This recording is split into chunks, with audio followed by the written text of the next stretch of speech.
Hello, chat, and welcome.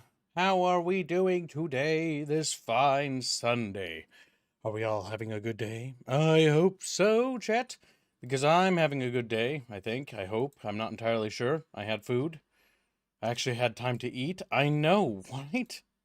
What is breakfast really but a miserable pile of lies? But today is a different day. Sesame chicken is quite tasty. There's all my chatfish. Excellent, good. I didn't have the stream chat open, so I couldn't see you for a moment.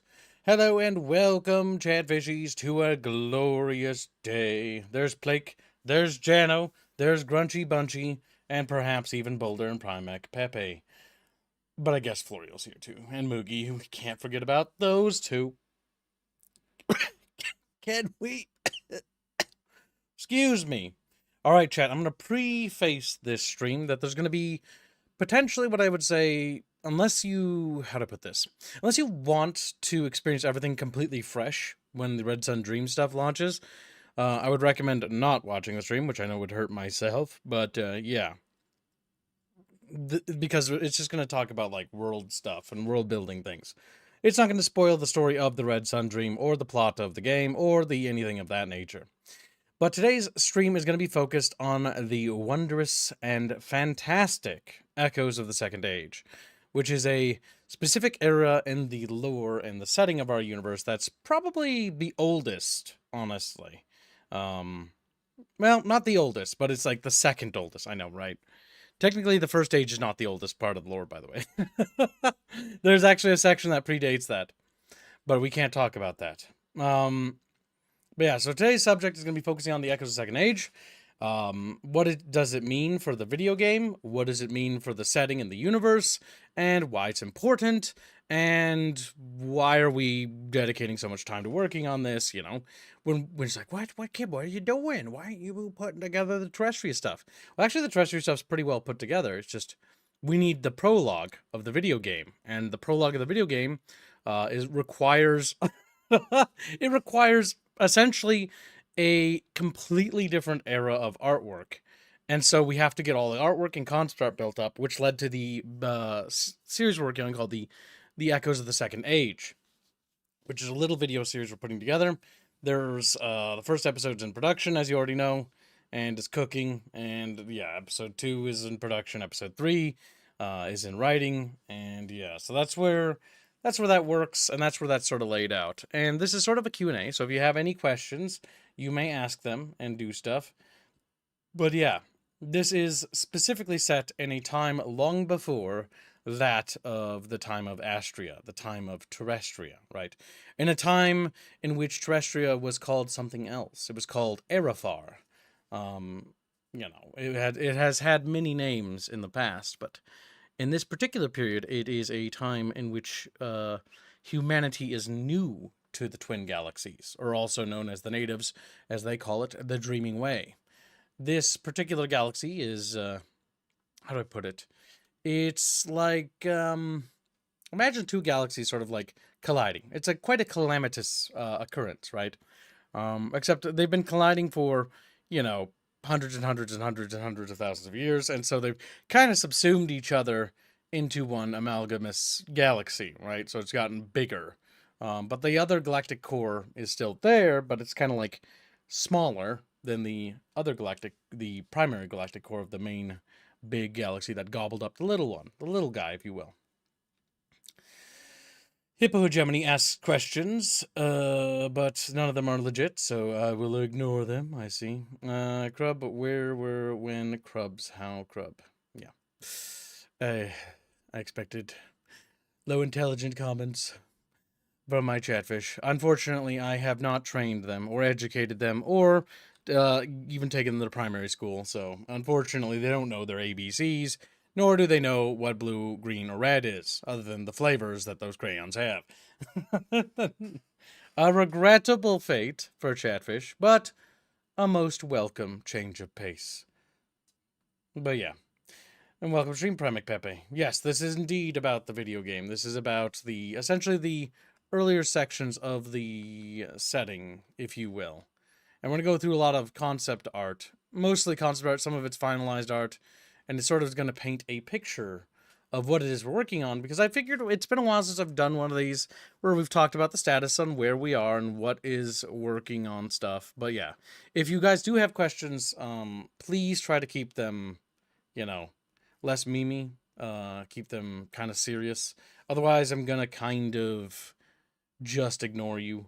Not because of any, I don't mind jokes or teasing, but I'm gonna try to stay on topic because you guys already know how I have a problem with basically getting sidetracked as is. And so if you could be respectful and keep it on topic, that would be most appreciated. Yeah, and that's all I have to say on that. But yeah, so Boulder says something rather kind of interesting, actually. He says, it will happen with the Milky Way and the Andromeda Galaxy in the far future. Yeah, it's incredibly far away. But yeah, galaxies collide all the time, and the cosmos are constantly moving. And it's quite a calamitous event when it occurs, but yeah. It's one of those things that, stuff happens. Galaxies wiggle. They sometimes slap into each other. It sends stars hurtling, and clusters of stars hurtling through space at ridiculous speeds, far, far away, getting flung off into oblivion. But yeah. Trumpa says, you've had pre-stream donors, Gibbs. Well, that is unfortunate, because I cannot see them. I cannot see. But thank you for the donations before stream. I think it was Baffios, Harlot, and Trumpus. Very generous. We're halfway to yesterday's goal, so thank you very much there. But yeah, so let's just meander on about, and we could talk about a couple of things. So in this sort of thing, to talk about the brief summary, right, which again you will get when the Red Sun Dream is out, but the general synopsis of the setting is basically that mankind was once dwelt in a system far, far away under the watchful eye of a first one known as Alienuel. And over time, what essentially happened is some calamitous event basically occurred in which the people of their world fled. And they boarded these great Black Seed ships, and they fled across the cosmos for 90,000 years, losing touch with themselves, losing touch with who they were as a people, and sort of finding themselves again and reforming themselves as they drifted through that long dark of space. Eventually, stumbling upon the Dreaming Away Galaxy, where they decided to finally settle. And they were called there by what we call the Red Sun Dream, which basically sort of urged them to settle, to find a home. This leads them to finding a blue star with 3 verdant worlds, which we often refer to as ephemera. The star's name itself is called Alienuel, named after their, basically creator, in honor of the being that had spared their lives. So yeah. Let's see.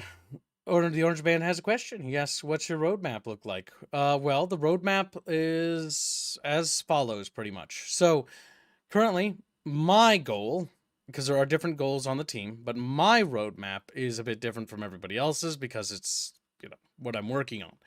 My roadmap is currently to read and finish the narration for episode 1 of the Red Sun Dream, which, episode 1 is called Red Sun Dream. The series is called Echoes of the Second Age. The second episode called Embers of Fear. But I'm in the process of narrating episode 1. Episode 1 is currently receiving artwork and concept art, and a lot of this artwork you're going to look at now is concept art for that particular thing. And so that's what's kind of being worked on right now. The primary goal is to finish narration of episode 1, hand it off to Robert. Robert will then take it and then, polish it up, add the music and special effects to it, and then we will have episode 1 complete.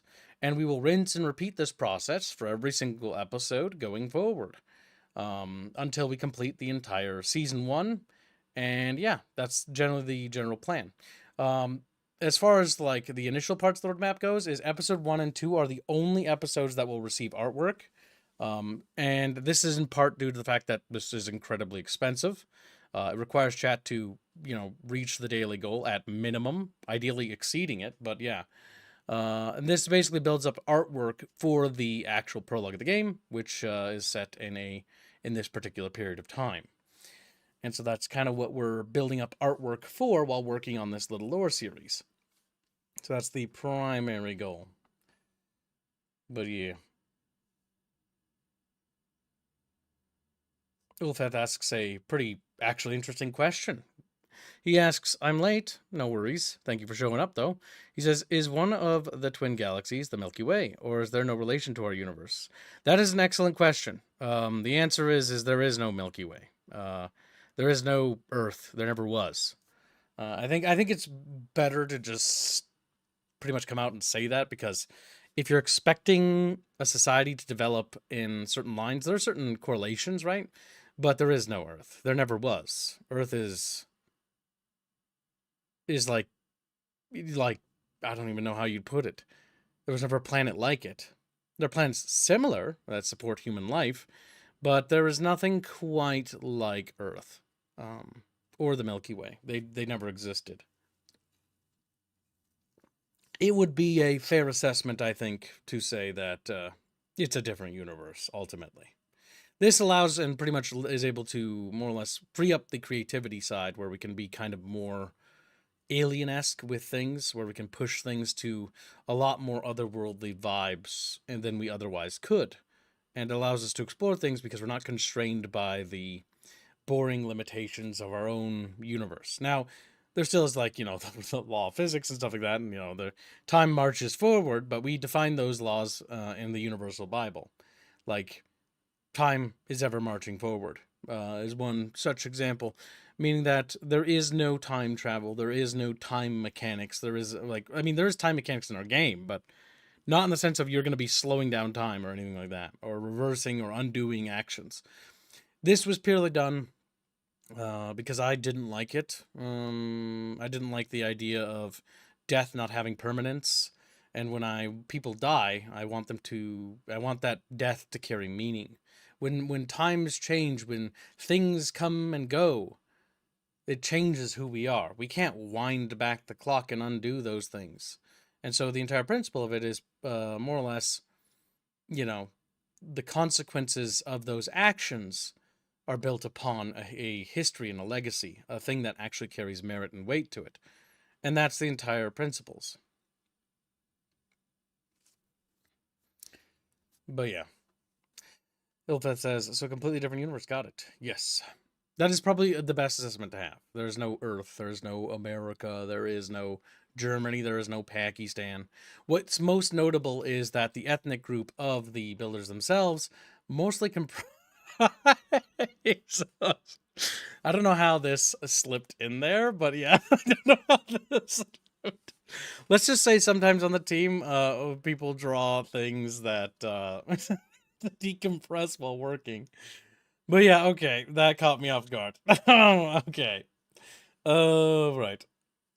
But yeah, times change. Death to you, Baffios. Death upon you.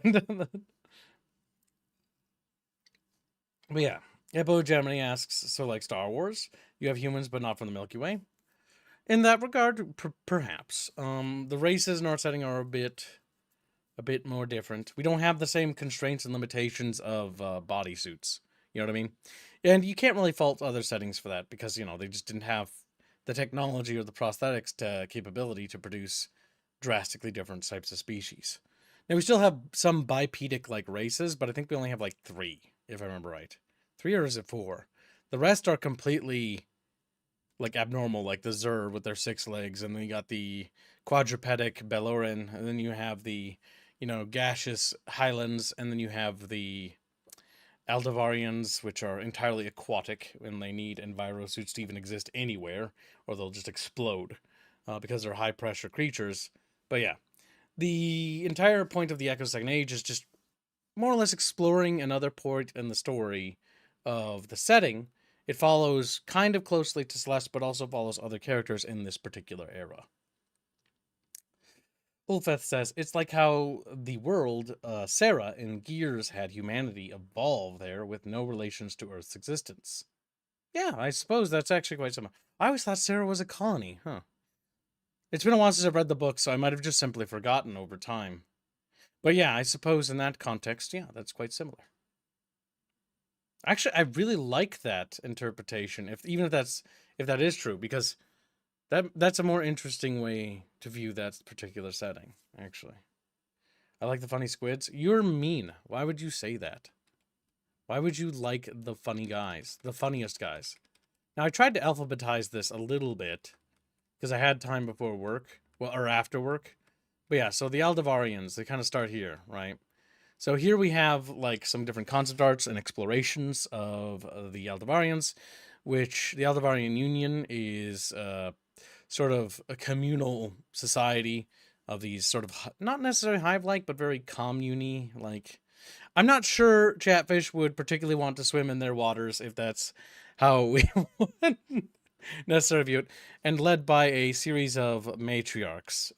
So yeah, it is an interesting, different sort of take on other civilizations. But yeah, the Aldivarians themselves are rather big, and they can become rather large, dwarfing a human. You can kind of see some exploration sketches here where Carlos drew. This is a sketch of a diver, which is sort of like a standard like infantry for the Aldivarians, and you can see a sketch in the bottom left of a little builder guy blapping away at a giant Aldivarian. They dwarf humans quite a bit.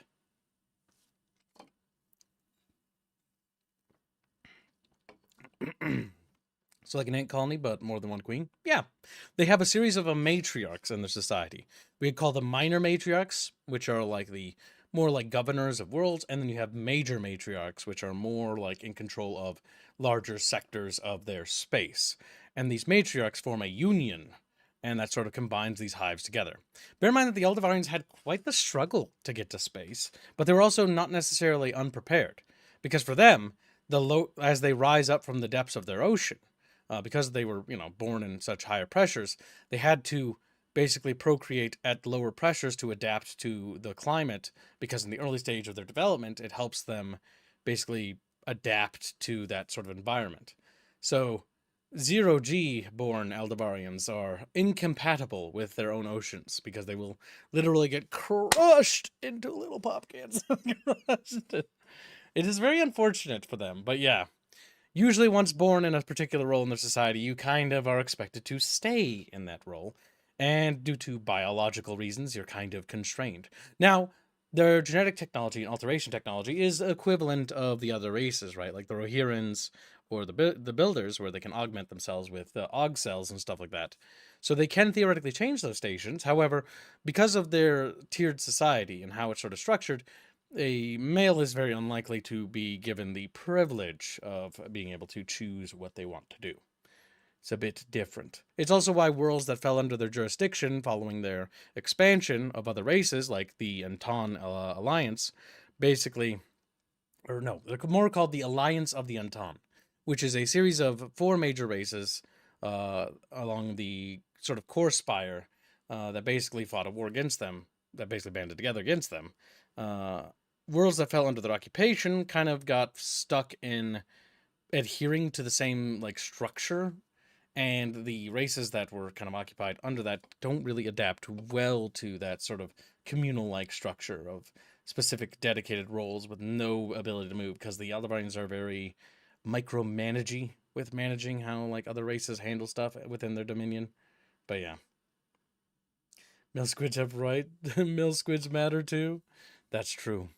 Did you know that the builder word for squid is sakar? Fun fact of the day. Fun fact.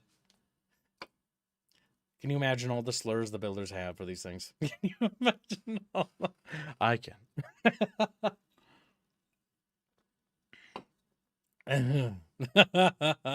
Bad Frederick, to the dumpster with you. He's like, no. If you're gonna be comical, keep it on subject. So good job. I credit you. Kudos where kudos is due, I suppose. But yeah, these are the squid boys. If you got questions, by the way, about these little guys, do feel free to ask. Though they are what we call in, I would say, middle stage of development. They're not as well developed as something like the Crunto is, but they are pretty well fleshed out. Speaking of fleshed out, I do like how they're very bioluminescent, like they got a glowy. Look at him. Chat, we need sensor bars. He's naked. Don't look. Cover your eyes, chat.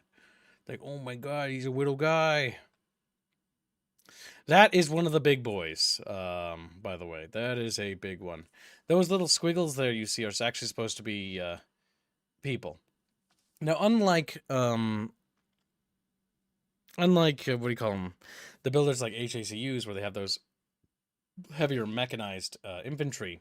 The Eldavarians don't really have anything like that. They kind of just have larger suits of armor for the larger ones. Because Eldavarians can kind of just grow as much as they really want. And so technically there are very large ones. You'd be not too surprised to find out that they don't have too many automatons in their military, rather just different sized Eldavarian. Different types of breeds. Polly donates a generous $50. Thank you very much, good sir.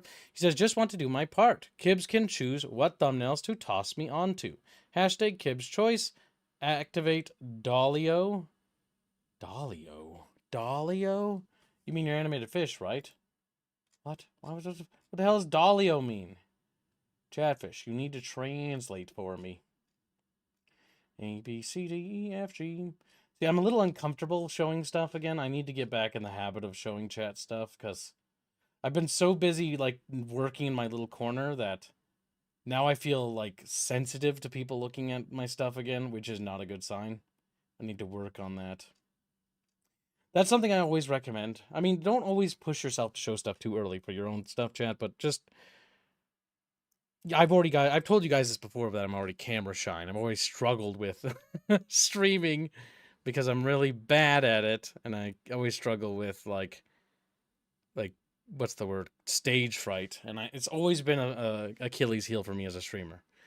It's never gonna go away. It's never. But when you practice it, you can actually mitigate it. So, a little bit of advice there. Practice, practice, practice, practice. And thank you for your incredibly generous donation. I will talk to Chumpa about where to put you. Perhaps we'll put you on the Submarine Titans thumbnail. Perhaps we'll put you on the Conan Exiles one. I think you'll probably... Submarine Titans is more for me than anything else. So let's put you probably on the Conan Exiles, as I think you'll probably enjoy that a lot more, honestly. Submarine Titans is a personal thing. But yeah, let's see. I'm sorry, chat. I'm trying to keep up with your questions. Ulfeth asks, how would you describe the Aldavarian technology? Is it biotech or is it more traditional technology? I mean, all societies in this setting more or less have augmentation technology or bio-augmentation. So the ability to modify one's body is not uncommon. In fact, it's something we'll talk to when we get to the Timur as well. Yes, do that, Chimpa. Welcome to the stream, Bendio. Look, it's going to be educational for you too. Mr. doesn't read the documents. Good. Now you can ask questions too. I do read. I'm literally asking, drawing stuff you ask it. Well, there's no way you read what I was writing today because I just wrote it. But go ahead. Oh yeah, that's not. It seems like the last donation was for the avatar, the doll. Oh, the Indio. Dollio. Yeah. Well, the doll can be activated separately. Well, it's only fair that you be activated. You know, we got our little Indio with us to keep us going. You know, I don't know why I helped with that, but yeah. Well, because he pays, and you know what? That's nice of you to help. It's what keeps us alive. Literally, couldn't do it if chat doesn't donate. We cease to exist. Quite literally. That's very true. The channel disappears. Well, it doesn't disappear, but like we disappear from it. It'd still be there, but we'd be gone. I see illustrations. I see beans, Mr. Tentacle. Ah, it's just Sturha. We can ignore that safely. Can Bendio even read? That's a good question. But he can actually. He actually does read the stuff, which is good. Kudos to Bendio. In fact, yes. I actually made him read for something he's working on right now, actually. That's true, isn't it? And I'm sure you've made lots of progress on that, haven't you? I read the docs from time to time. Yes, I'm drawing that. I'm also drawing a lot of commissions I have. Yes, good, Indio. Working hard. Wonderful. Yes. Did I skip over a question before I move on? I gotta make sure I get as many chatfish as I can. Primac Pepe asks, I do like the idea design. I presume they are a low number, but strong individually. Aldivarians? No. I mean, I'm sure the humans that faced them in the last major galactic war probably were wishing they were low in number. Wishing they were. Unfortunately, they're rather numerous, is one of the downsides. Now, the one difference when it comes to Aldivarians is because they're born mostly as an aquatic species, it makes them kind of not really have an easy time moving on the surface. So, one of the technologies they've helped improve is their repulsor tech. Now, repulsor tech basically allows the little guys to float and hover around without having to land, and they can actually essentially fly. Now, the speed isn't necessarily as good because a repulsor cannot basically cause you to move as fast, nor as quickly as something with like an actual proper engine on it. So, fighters and Saurens will run circles around these guys, but for infantry, they're a nightmare because these things swarm like hordes across buildings and stuff like that. There's some exploration pieces that explore a little bit of what it feels like to be a little human. Here we've got one of the larger pods breaking into a structure. These are explorative pieces or concepts to get an idea. You can see that they do like to use generally direct energy weapons. They favor the plasma weapons usually. The reason for the favoring of the plasma weaponry is down entirely to the fact that humanity often focuses on what we call ABS systems or directional shields, also known as dummy shields. Dummy shields are something you'll find equipped on SDF troopers. So something like, where is it? I grabbed it. So here you'll see emitters. This is an SDF trooper. SDF troopers are basically solar defense. They are more or less allocated to an entire sector of space. They have their own militaries, their own navies, but they are purely defensive. They're not usually meant to go on the offense. That's usually left to the Galactic Navy or the GN, who handles most offensive maneuvers. These guys, their whole job is to hold the line until help comes. That's their entire job, their entire role. Here you can see directional emitters on this guy's armor plating. So we've got some frontal directional emitters and some side emitters. Now, directional shields are kind of older tech. It was most prominently used in the last Galactic War 200 years ago. Bear in mind that we're in the year 2001, about ballpark-wise. So it's a very different period in time. The time is usually marked by AM or after migration. So that's how they sort of denote what period they're in. But yeah, usually synced up to a neural helmet, which basically allows the user to think forward or think rear or think flank, and then the shield will activate. The shield is entirely reliant on the user thinking when they need it, and it's synced up to their weapons and their smart gear, which basically is all bound together. That way it disables when a unit can fire so that they can fire through their own shield. Otherwise, the rounds will just impact.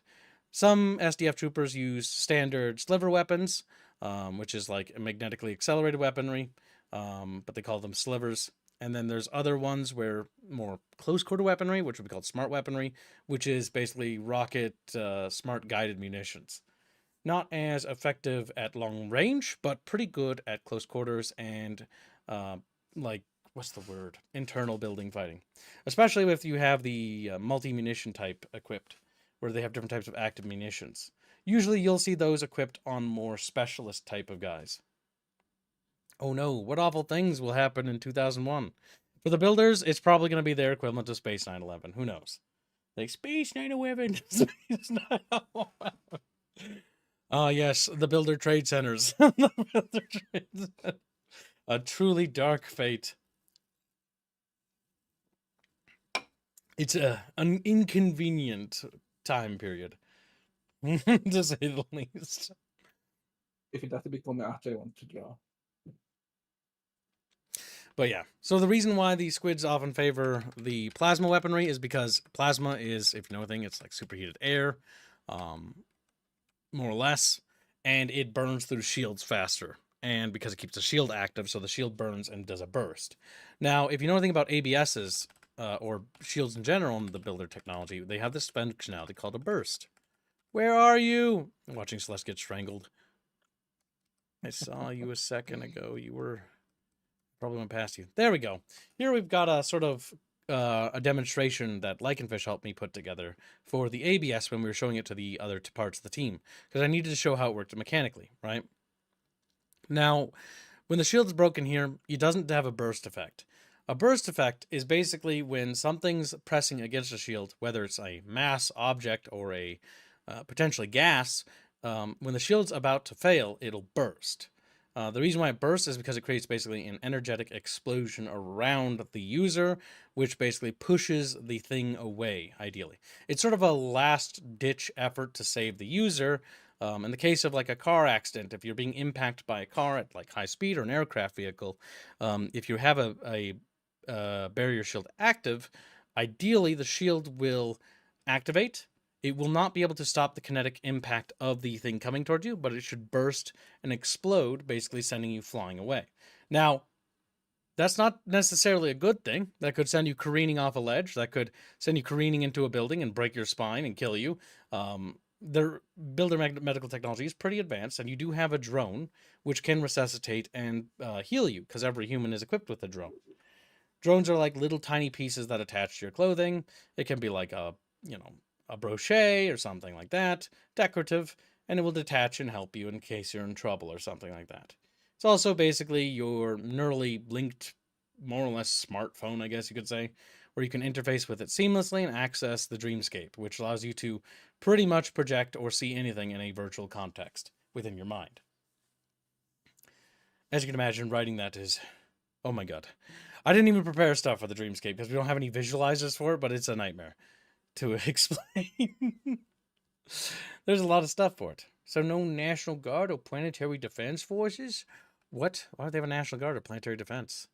The builder military is so fast and so well organized that the organizational structure of it is basically broken down into sectors. So sectors usually culminate around maybe anywhere from like 10,000 star systems that are settled, ignoring unsettled star systems, to 100,000 star systems or so. Bear in mind the builder space occupies like a few billion star systems altogether in just the Dreaming Way galaxy alone, not including its outposts in the Maginell galaxy that's quite, distant. Ah, the builder metaverse.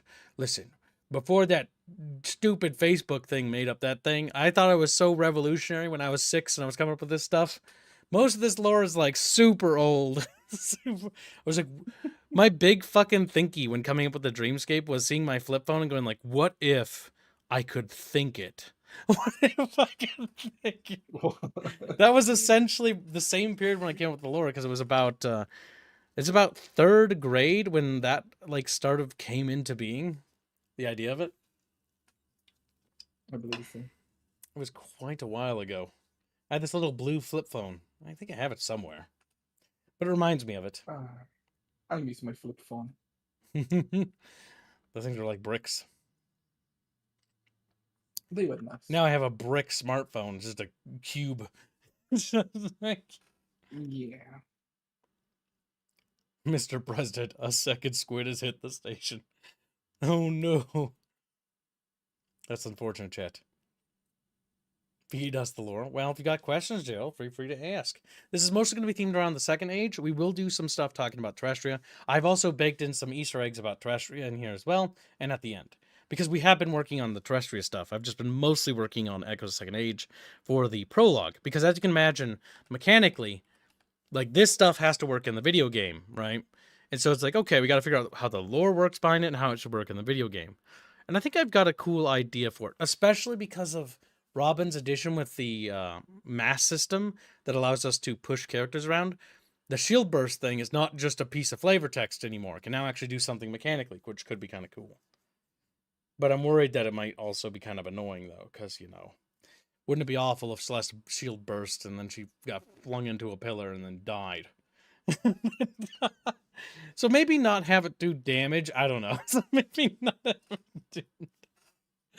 We'll figure it out.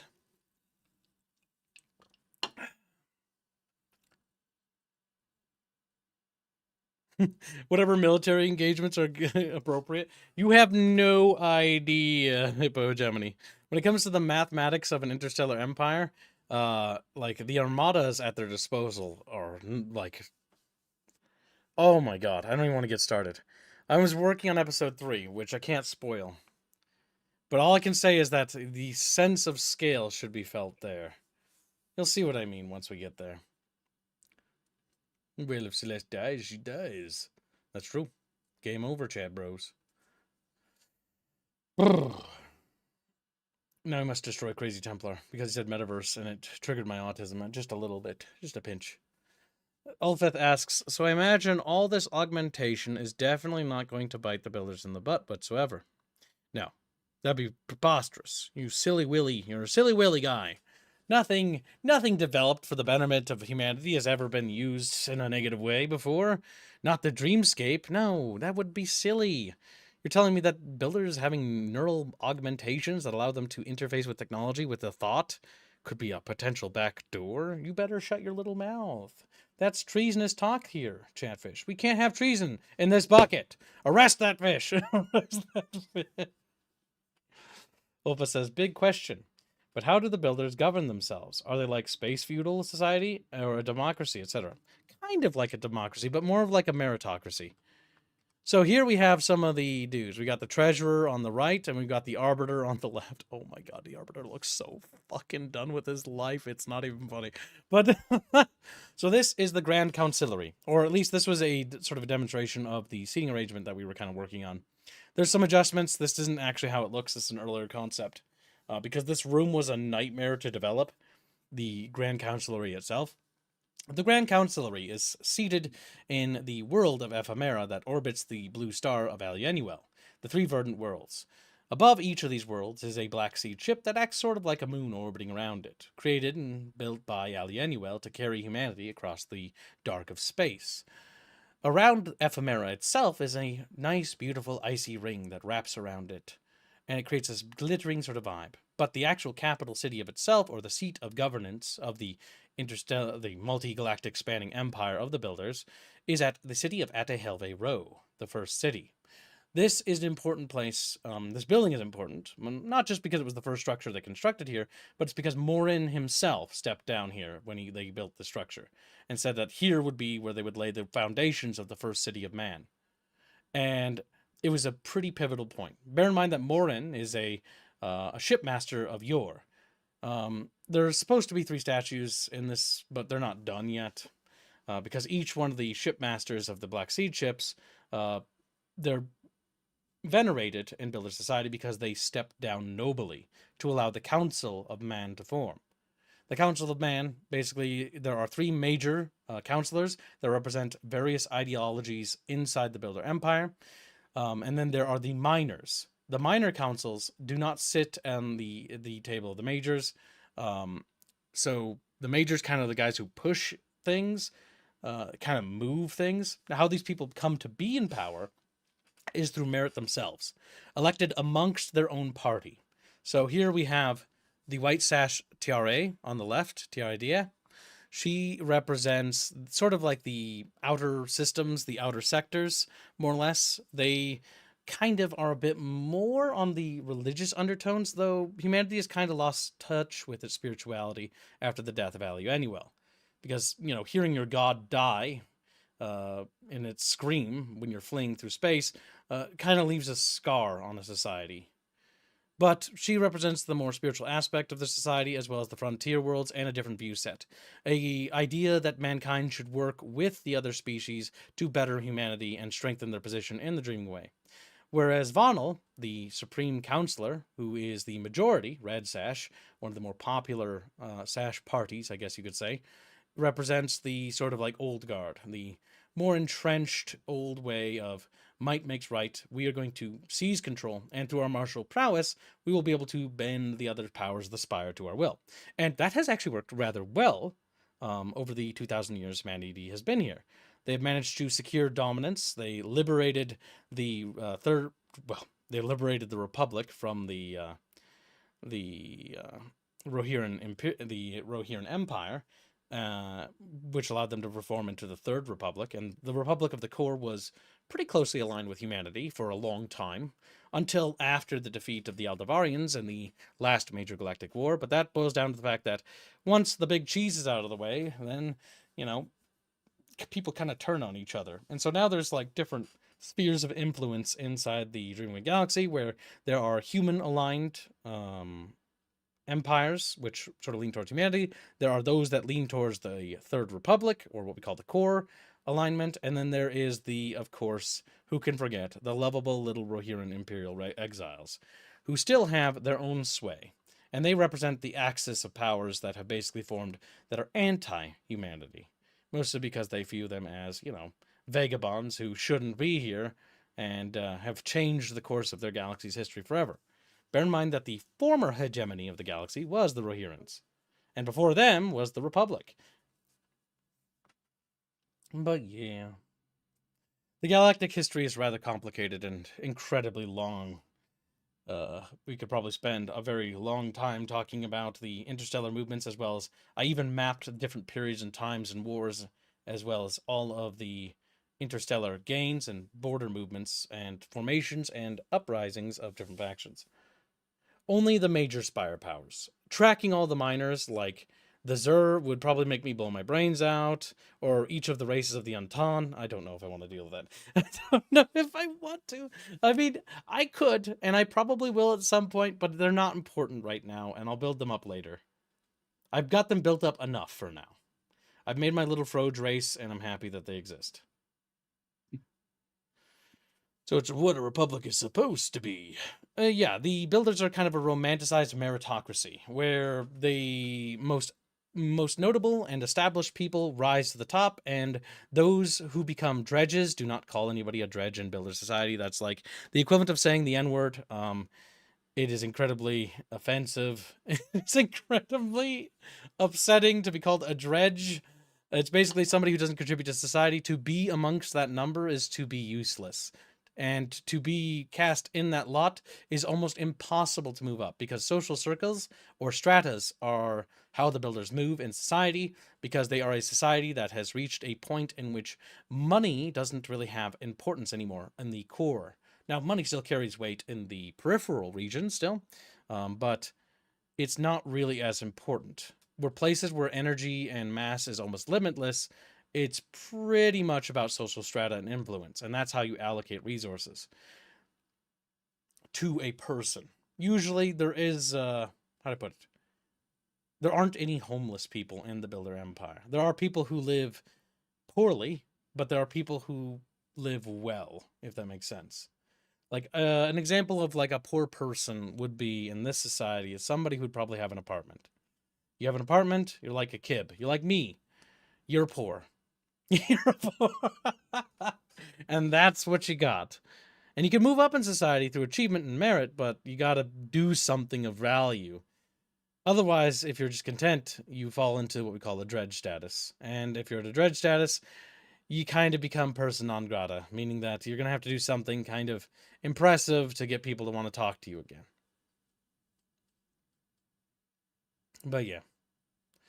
So yeah, they're not a feudal society. They are a sort of a democracy, I guess, in a way. It's sort of a meritocracy, where achievement and merit earns you position and status.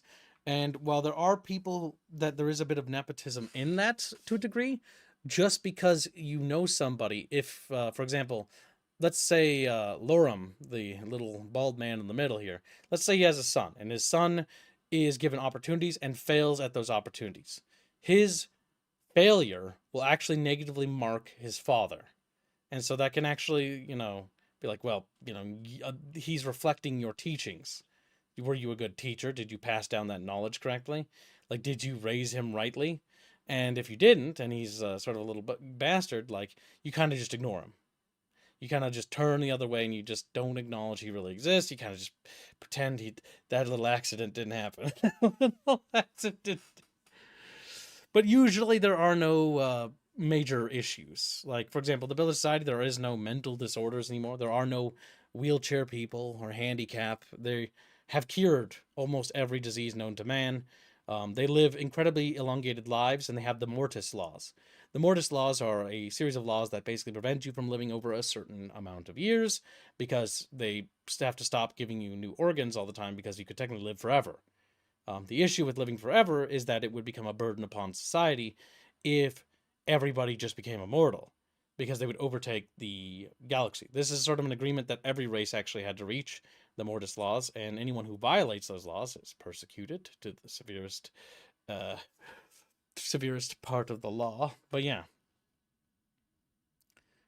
I don't even know what no-ling means. Night motorcyclist, what's that mean? Damn nepo babies and catfish, no. So squids can call builders the D word as they burn them with plasma fire. Pretty much. Yeah, in a way, Hippo Gemini. Reputation is kind of everything in this society. Reputation, merit, and social standing.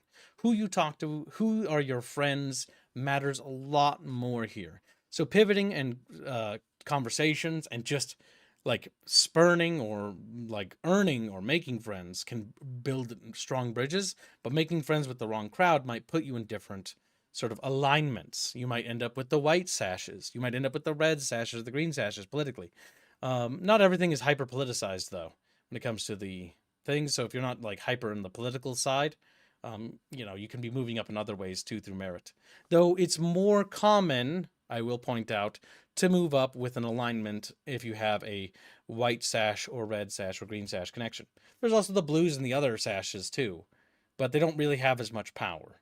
Hence why most people are going to lean around these three ideologies instead.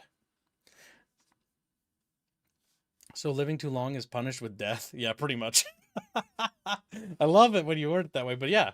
Because you can't, if you live forever, you become like, you reach a point which you're helping to overpopulate the galaxy. Because humanity has become so numerous, and so have the other races, that they're worried about potentially overpopulating. To the point where they're going to overconsume their resources faster than they can actually produce them. No, Gib, you can't talk about that. I had to remind myself. I was like, there's another thing that's connected to all this, but then there's some things I just can't say. That'd be a spoiler. But there's a lot of world building stuff that I would like to mention is related to the Mortis laws. That'd be really cool to talk about, because I actually think the Mortis laws are an interesting sort of conversation could be had about the ethical questions about it. Because there are a lot. Ouchies. Let's see. The way Gibbs said white made it sound nefarious. Fuck! The catfish are on to me, boys. Run! Run! But yeah. You have a question, little Bindio? You're making little noises at me. I'm gonna send you the thing I sketch for the thing you're asking me. Good. Wouldn't living forever also drive people insane? Who knows? I don't know. It's not like I wrote anything for that. That'd be weird. It is on your DMs. It's a very hug sketch, though. It's a very horrible sketch. Hug sketch. Oh, that's good.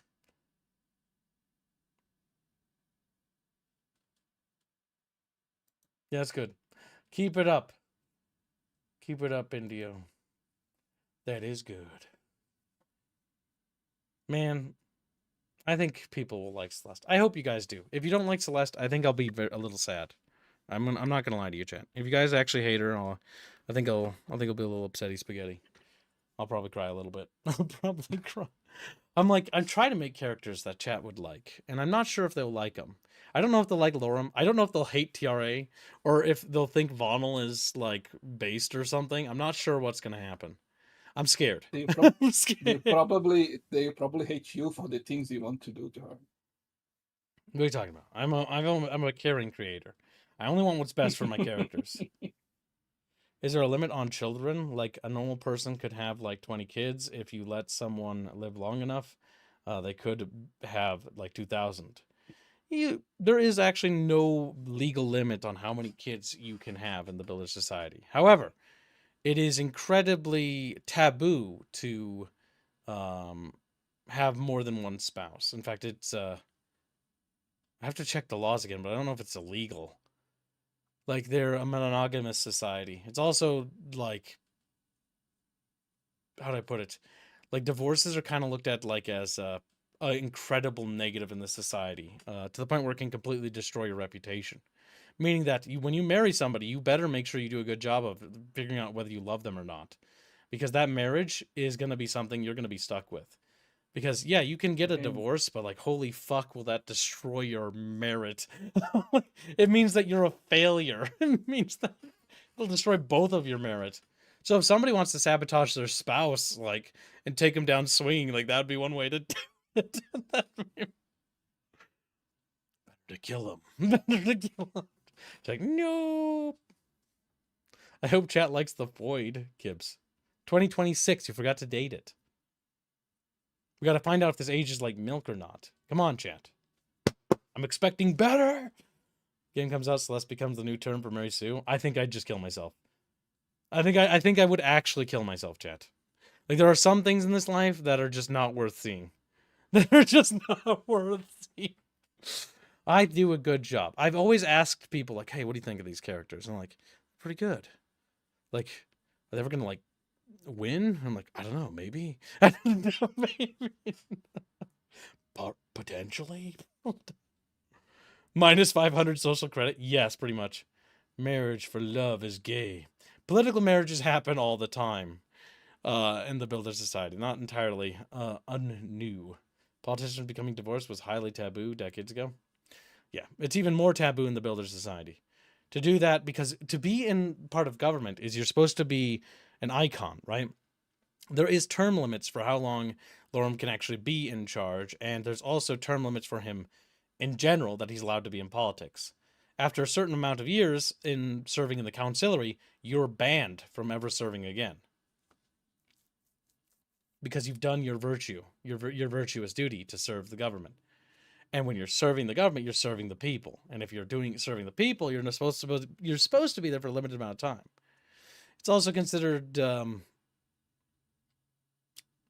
questionable if people of your same lineage also serve in government. It can actually hurt their reputation because there is a negative stigma about dynasties in Builder Society, which is funny because they come from a society that was feudalistic. Well, nobody knows what they were like before the Great Migration, when Aluannual gave them the 3 Black Sea Chips. They do remember being feudal aboard the Sea Chips, which the Sea Chips, if you know anything about them interior-wise, is like a planet that's inverted with a star in the middle. And what's weird is the star spins, but it doesn't move. But as it twists, I guess you could say, part of the interior becomes dark, as if it was night. This allows for sort of a day and night cycle on the interior of these things. The builders don't quite understand how they work, and they're kind of beyond their understanding technologically because they just seem to work because they do. But that is something I can't go further in. You'd think they would figure something out, though. Little goobers. So on the struggle to maintain merit, or at least its appearance, what would you say is the biggest social struggle in the Builder Society? Well, honestly, the biggest struggle in Builder Society is finding a way to make your mark in a positive way. Whether that's starting a business or an organization or, you know, like the company that created the Denitra, the underwater submersible for the expeditions, right? To Valletta. Like, there is numerous different avenues to approach things, but there are other ways to make your mark. It does not have to be creating a big business. Now, when it comes to menial tasks, all menial tasks are handled by machines. So, for example, farming, yeah, there might be a supervisor looking over the machines that do it, but there's not a lot of people that actually do it themselves. However, there is still considered the art, and the arts is not an unsurprising way for somebody to have merit. Almost everyone is expected to have some form of artistic hobby of a sort that they use for both merit and for their own personal, like, enjoyment. That might be something like painting. You might be doing something like music. You might be just doing something as simple as cooking. You might even be making, like, clothing. You'll do something. And this something will be a talking point and will be a way for you to move up and also trade that service. So a handmade thing made by a person of merit has way more value than a synthetically made thing. Almost to a, depending on what that person's making, to an insane degree. Like, for example, you could have your Bee-Boop burger, but, like, most people don't eat food made by machines. It's like kind of viewed at negatively. It's like, oh, it's just like, it's always the same. There's no difference to it. That's why there's still restaurants and things that exist, because people build merit through other things. These hobbies, while they're not done for financial gain, there is a currency that's still at play. It's just that currency changed shape. It changed into merit. That's what happened in their society. People still do certain jobs, but there are some jobs that you kind of don't see anymore. Like, You don't really see like, submersible underwater workers doing high risk jobs because it's not a particularly high merit thing to do. It's almost like that, like, well, you're just needlessly putting yourself in peril when we have machines to do that for you.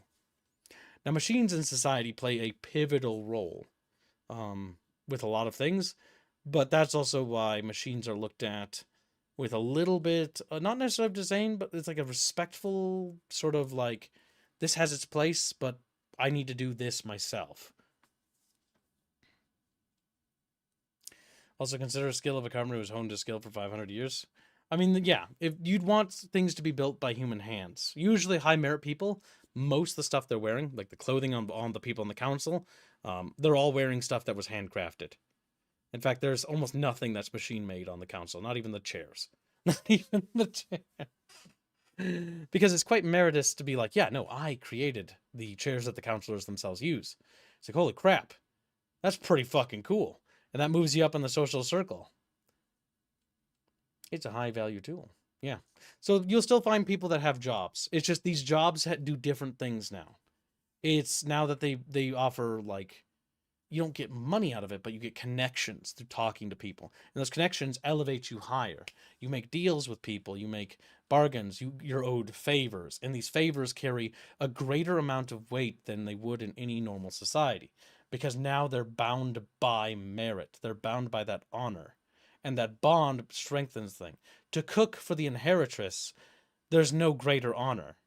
To cook to cook the meal of the daughter of Alienuel. Like, what the hell? Like, of course you'd want to do that. That, like, you'd absolutely want to, because it'd be like, that's so prestigious. You're literally going to be elevated to this cook is going to be on the level of being able to sit with, like, literal counselors. It's going to move you and make you have the ability to do things you wouldn't otherwise do. And now you can, like, produce your cooking and make it like a standardized thing for, like, an entire sector. And that merit can push you more. You can get more resources allocated to you via the treasurer, because the treasurer allocates resources based to people on merit. So there is still a currency. There's still a thing that you want. You just because you're, a guy living in an apartment doesn't mean you have. I can order 1,000 cheeseburgers. No, you have a limit to that credit of how much stuff you can have. That credit can be expanded upon achieving higher merit, because you're proving yourself to society. You deserve more. So the society is going to reinvest into you. Man, that's so crazy. I don't like it. I don't like. Part of me doesn't like that, but hey, I don't have to live there. Chatfish only cook for show. What cheeseburger limit? Down with this empire. Yeah, pretty much. Primac Pepe. Wait, let's see. Hold on. I don't want to cough. Okay, excuse me. Sorry about that. I want to read some stuff from Chatfish. Enough rambling from Kibbs. Let's hear what the fishies have to say. Frederick is mentioning a story about his grandpappy. He says, my great-grandpa lost almost all of his friends when he split with my great-grandma. This was in the late 70s, and he was just some guy. Oh yeah, societarily, we were very different back then. When divorces became normalized, it really changed things. And it made it so it was like, well, my relationship isn't working, so I'm just going to give up. And in the builder's case, when they look at that, it's like, okay, you just give up? Like, that means you're incredibly weak. Like, that means, like, you shouldn't be a person of high merit.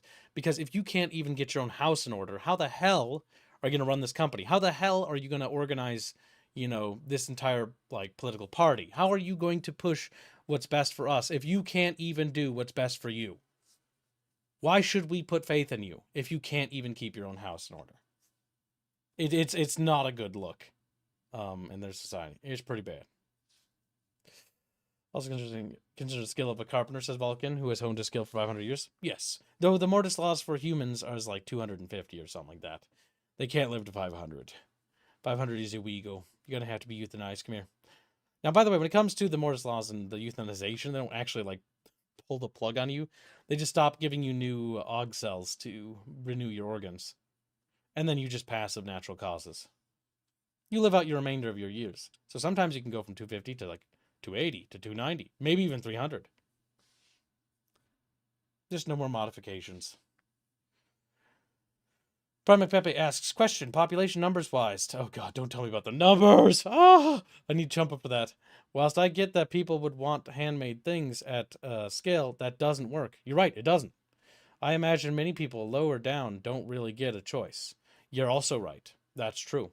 A cook does not have to cook for somebody that they don't want to. But some cooks might. There is a little story in our game, or not our game, but in one of the episodes that it's not necessarily a big spoiler, where there's somebody who just cooks food because they love doing it, and because they're old. They've reached the part of the modus laws where they're on their last, their last legs, so to speak, and they just like doing it for the social interaction of doing it. But yes, she does not have to cook for you if she does not want to.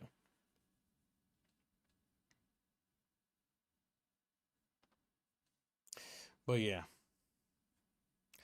As an example, you have hit the monthly cheeseburger limit. You must order tacos. Yeah, pretty much. You Taco Tuesday. But Taco Tuesday was yesterday. Well, looks like it's Thursday as well. It's like, son of a bitch. Wait, no, Wednesday. Fuck. Now I sound stupid. Oh. 250 seems a bit, whoa. Yeah. Now imagine how it feels for them. They listen, as they often say in the Builder Society, they're your golden years. You were given so many years. We gave you so many years. You should be grateful. We extended your life like by 150 years. Almost 200 when you think about it. You should be grateful. You should be grateful. Little government man whispering in Chatfish's ears. Be grateful. Be grateful. Like, what? Also, people misunderstand the amount of space that is available. Yeah, when it comes to the Builder Empire, we've already factored most of that stuff. We also factored how many people there are. Remember that they've only had 2,000 years since they settled in this galaxy.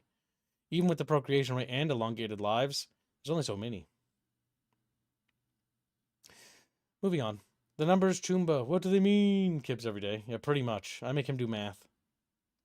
Mass production makes things available to all. Quality hand production makes things of value to those at the top. Yep. It's not to say that middle-class strata people can get things. They probably often do have handcrafted things by each other in their same strata. Because usually, when it comes to stratas, they'll kind of produce things in their circle, if that makes sense. So low strata can still work up, but they'll be at the lower end. The guy in the center is bald. What did Kiz mean by this? That's true, he is bald. He's also the only bald person on the Grand Council. Curious. What did the builders mean by this? And he's in the middle, too. Is it because his head is super shiny? It's never a thought that crossed my mind. Never a thought that crossed my mind. I still can't get over how much the Arbiter looks like he doesn't want to be here. Like, this guy's just like, he's just not. He's just... Bear in mind that the Arbiter and Treasurer are previous counselors who are basically volunteers. They have no political power anymore, but they are more or less in these particular positions. Arbiter for arbitrating between the counselors, and then the Treasurer for allocation of resources. 2 senior counselors that are allowed to stay in the council, but have no power. Middle guy kind of makes me think of the Chad meme. I mean, he probably views himself as pretty Chad, honestly. He's a red sash, after all. They're all about, strength through might, and through the builder's sheer ingenuity. And then you got the green sashes. Look at him. Proud. A little bit cranky. Kind of mad that Tiara is sitting across from him. Kind of mad that...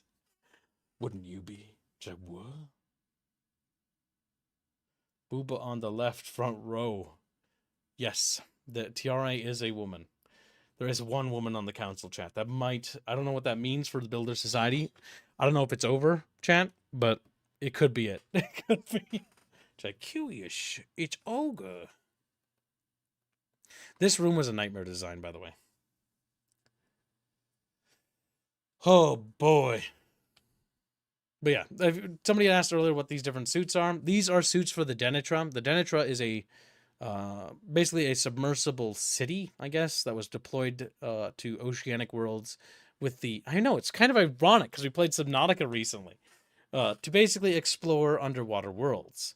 I forget which corporation was commissioned for the production of this one, but this is an expedition. For example, TRA, because she's allocated resources by the treasurer, actually organized this expedition because the White Sashes are keen on following the Red Sun Dream. The Red Sun Dream, certain Lunae, people who are born with the touch of Alianuel, are born with the gift, among that number, a few portion of them, very small amount, are born with the gift of a dream. The ability to dream of the Red Sun. It's basically the dream of where the inheritress is, and that they must go to her, they must find her, she who sleeps beneath the waves.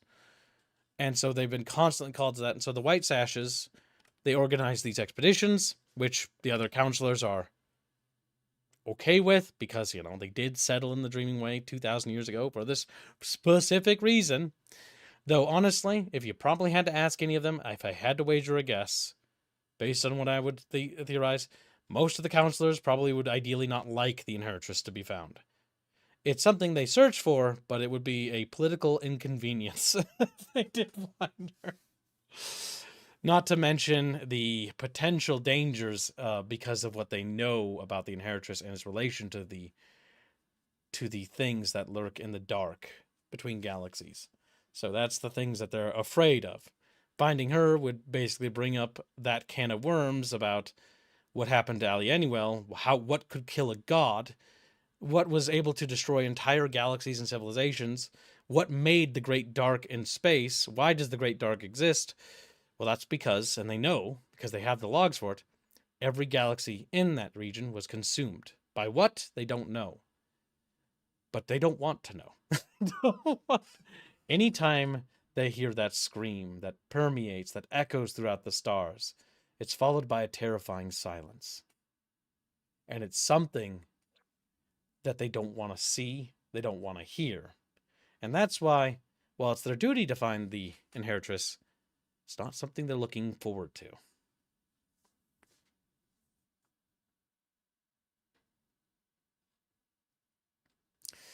Chaffers are like curious. And then they order hot dogs.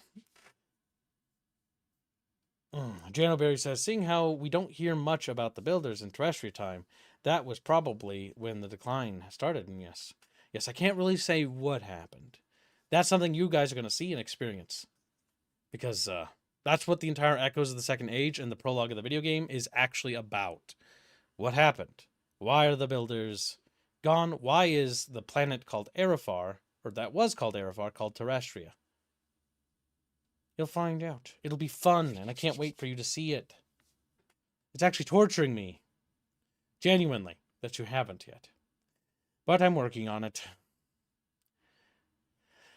Think about all the work I have to do, and just keep chiseling away. Keep chiseling away, boys.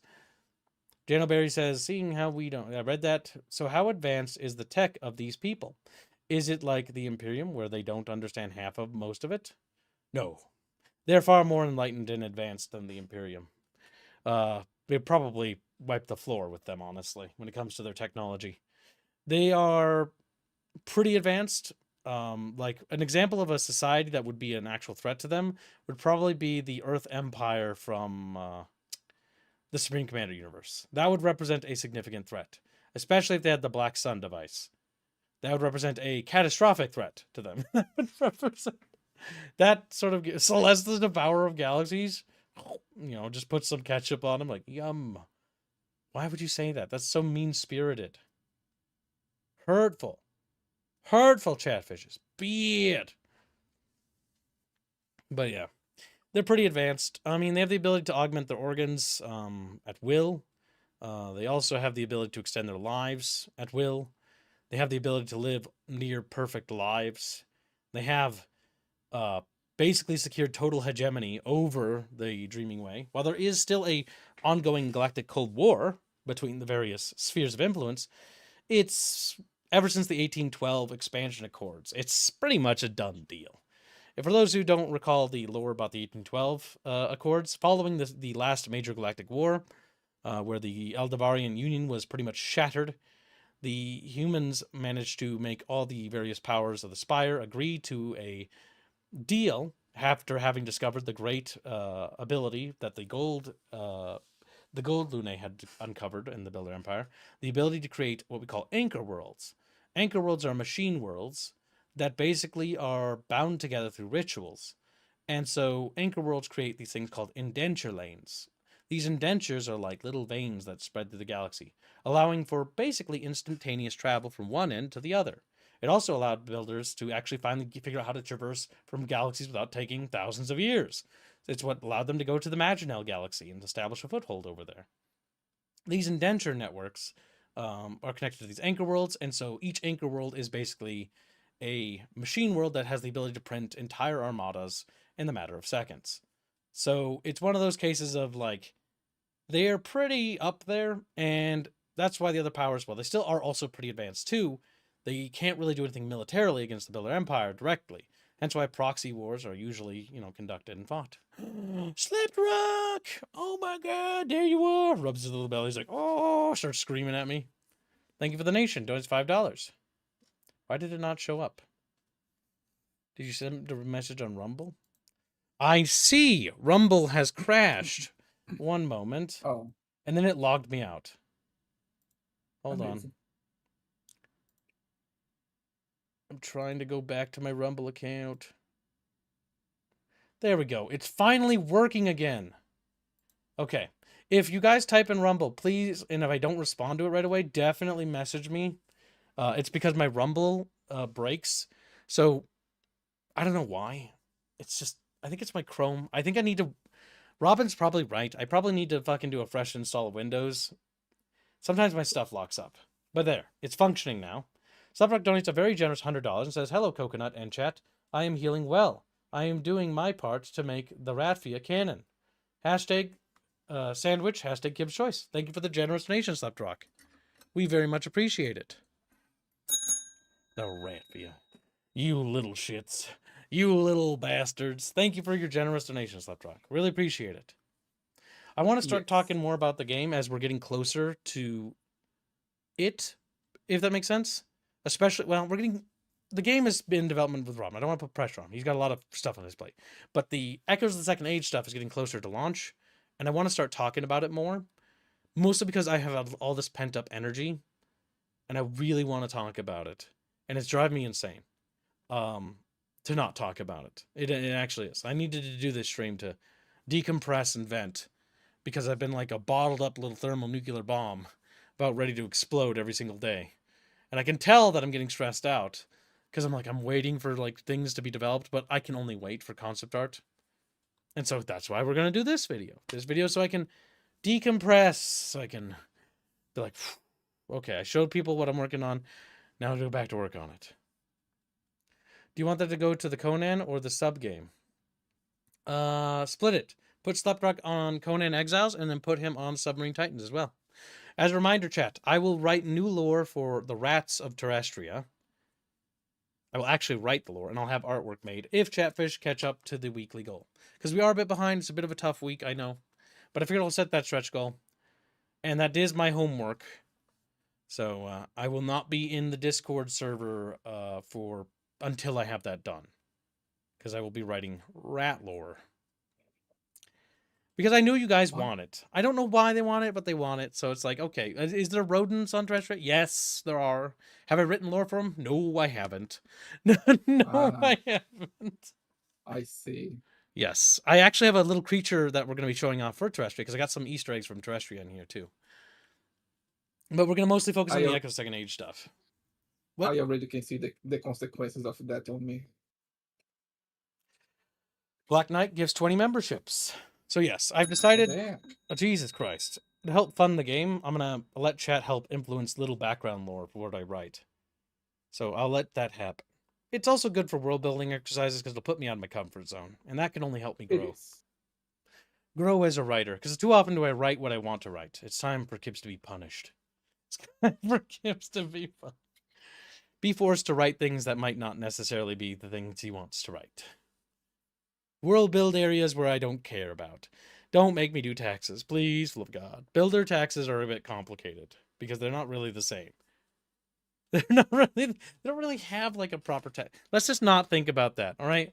Like I've got stuff written down for that, but I don't want to go back down that road. Don't like affect it. What's the builder's taxation system like? Oh boy, here we go. Oh, boy. But yeah, thank you for your generous gift of membership, Black Knight. Very generous. We very much appreciate it. Both you and Sleptruck. Very generous. Remember, Sleptruck loves to be called Sleppy. He told me that in DMs. He said, Kip, please call me Sleppy. It really makes my day.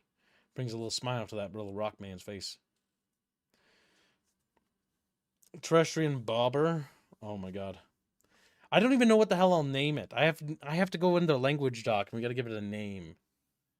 I'm gonna try to preserve the rat sound because it's so snappy. I don't know. It's gonna be tricky. It's not something I'm looking forward to. But I'll figure it out. Fuck, it's gonna take forever. It's gonna be the name that's gonna be the worst thing, honestly.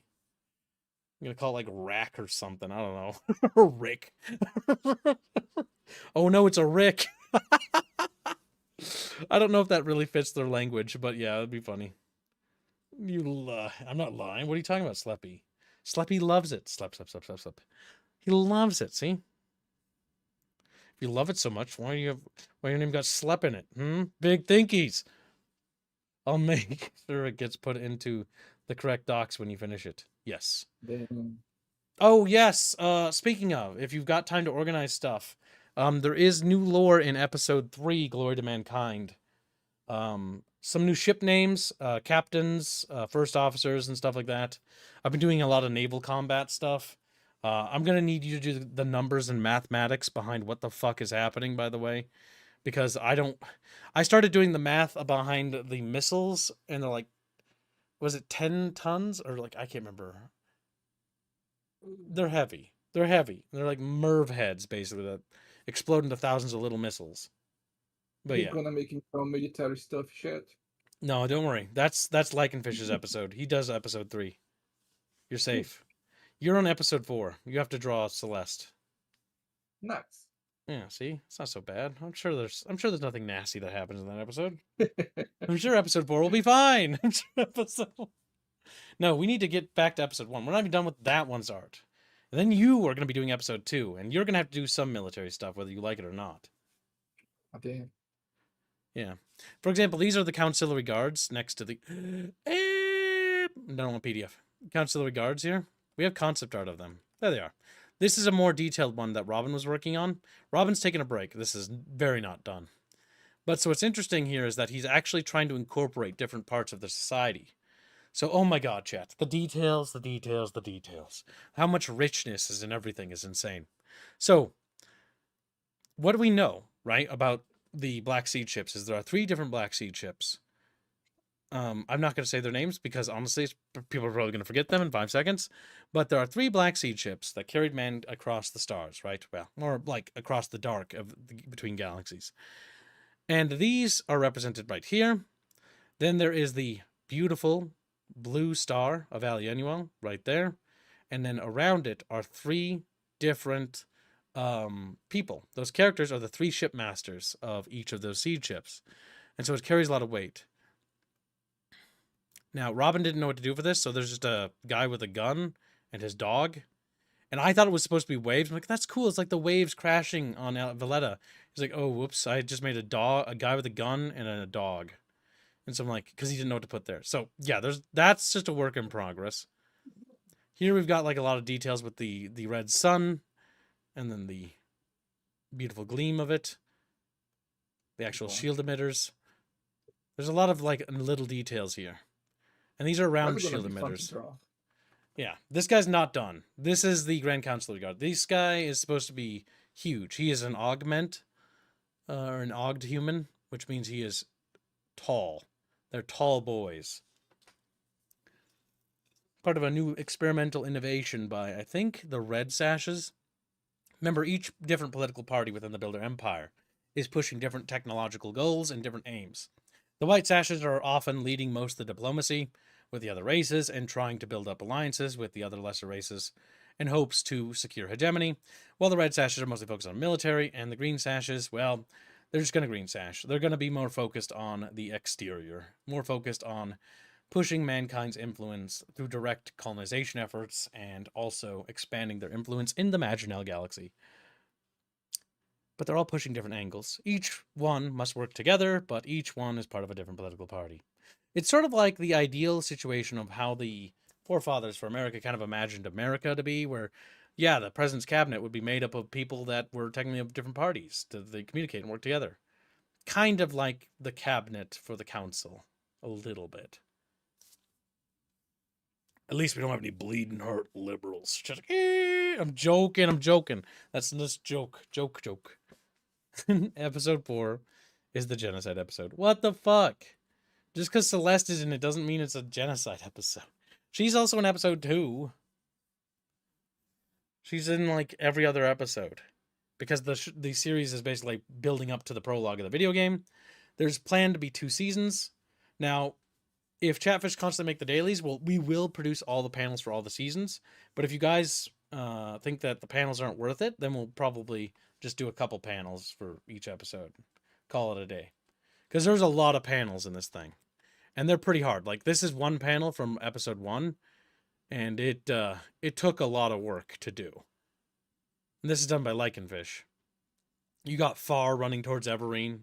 You know, like, don't do it. Who knows what she's doing? Who knows? How does chat feel about TRA? She's like 100. 100 plus. To be fair, all the counselors are kind of in that ballpark. And he's in his 200s. But still, like, holy crap, he's an old guy. Look at that fuck. Oh my god, he's just like a little Santa Claus.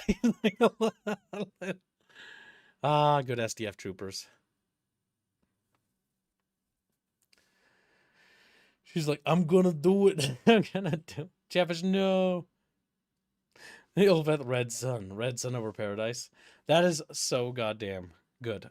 Metal Gear Revenge's music is probably way too good. Like, it's so good, it has no right to be as good as it is.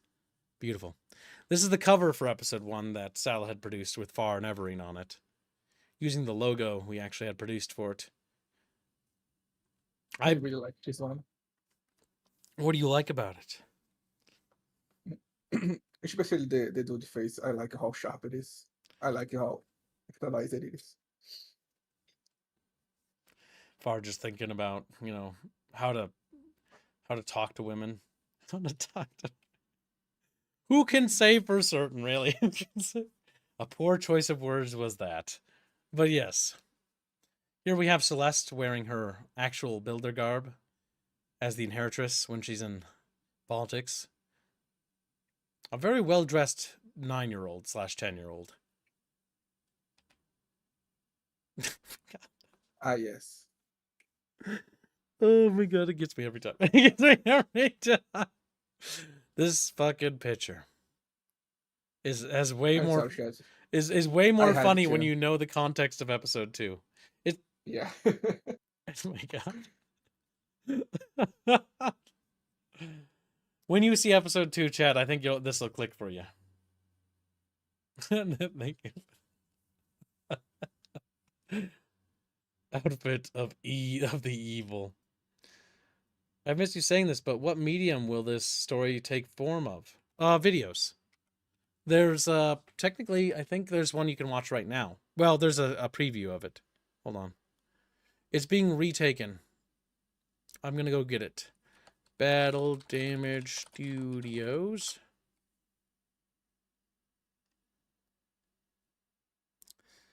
Or wait, where do we post this? I thought we posted on this channel. Oh, is that never posted publicly? Oh, I guess we're doing internal testing. All right, then I can't post it publicly. Well, if you're a member and you have access to the Chamber of Squeakrits, scroll up. It's in there. The previews are available. But if we already made the agreement not to do it publicly, I can't change it on a whim. I have to commit. As much as I want you guys to see it. Like, that's the reason why I'm doing this, is because I can't show you guys the episode yet. And I have to wait for thousands of concept art to be done because I fucking world build too much and I need to be punished for my sins. Oh, yes. Oh, can we just have regular dogs? No, said the Kib. We'll use Lyax. God help me. Oh, that's a cute piece. I forgot you did that one. You got little Celeste and Rorak there. Rorak is a synthetic, not a human.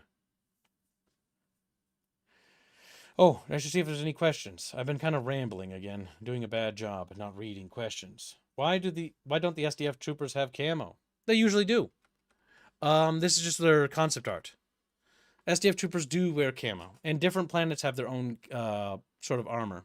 This is more of a city trooper. I can't say why we're worried about the city troopers, but yes, there are different types of SDFs, and they're also differently dressed in different sectors of the Empire. Just like there's different fashions.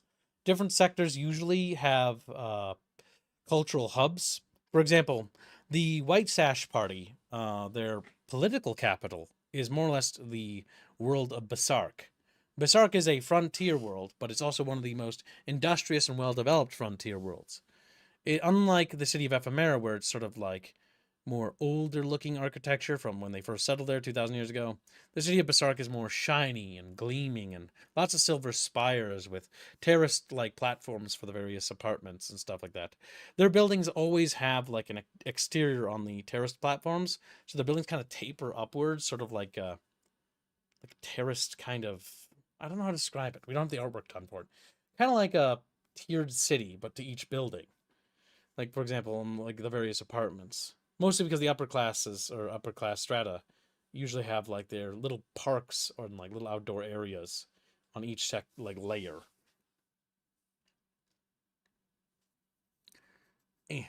Where was I? I hope that answers that question. But yes, that's a good point. Visual camo is still important, even though they wear neural helmets and stuff like that, and they can technically have almost a billion ways to detect each other.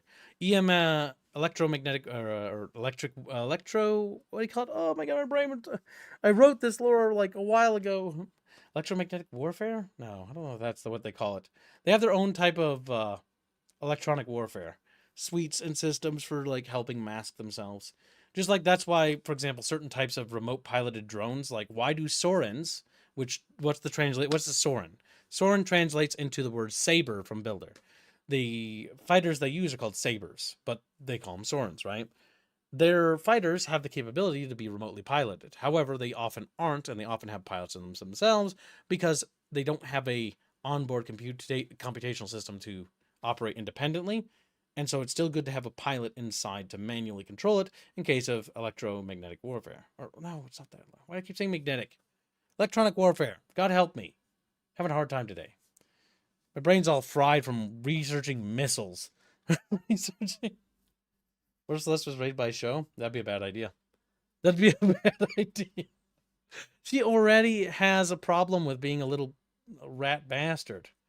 Then she's gonna learn more bad things from show. That's only gonna make it worse. Don't need 2 gremlins, chat. 2 gremlins is too many. Trooper Man looks cool. Yeah, I bet he feels pretty cool. I bet he hopes he's cool. All the builder ladies like it. Answers that question. Episode 2 build up to what she is going to do in episode 4. I mean, every episode builds up to what she's going to do in the next episode, technically. Come on.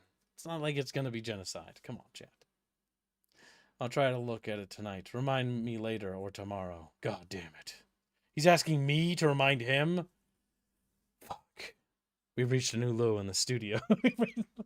The missile knows where it is because it knows where it isn't, Kibbles. That's true. It knows where it isn't. That's true. We already have 4, though, including you and Bon. Why am I included among that number? I'm different. I'm special. I'm in charge. This is me, a kib. This is you, a chatfish. Me strangled. Oh my god. But here's the more or less the galactic map that was sort of penciled together by Sally Pally. So here you can see a couple things. I'll probably just open up the Clip Studio version because this is the more work in progress thing. Now, bear in mind, this is still work in progressy, and I haven't updated this from the other computer to my left, as I had to turn that computer off because it genuinely heats up when I open this document.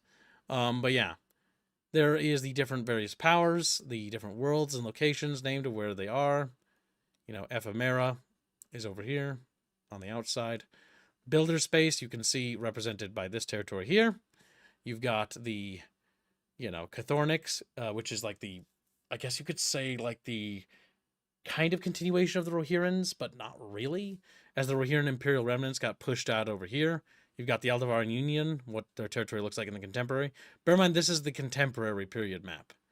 That's what it looks like in its current day at the time of the video.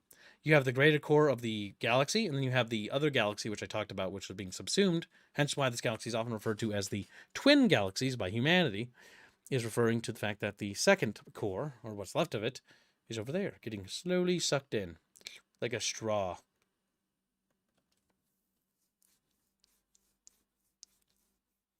Oh, my eye itches. Gotta scratch it. One thing that the sector doesn't really manage to do is the Great Peripheral North, but yeah. Because there's a lot there. Here it talks about the Peripheral Expanse. Peripheral Expanse is often what's the Cold War sector of the galaxy, where various powers are all trying to influence it, or what powers, I guess, are, right? Because technically you got the Builder Empire, right?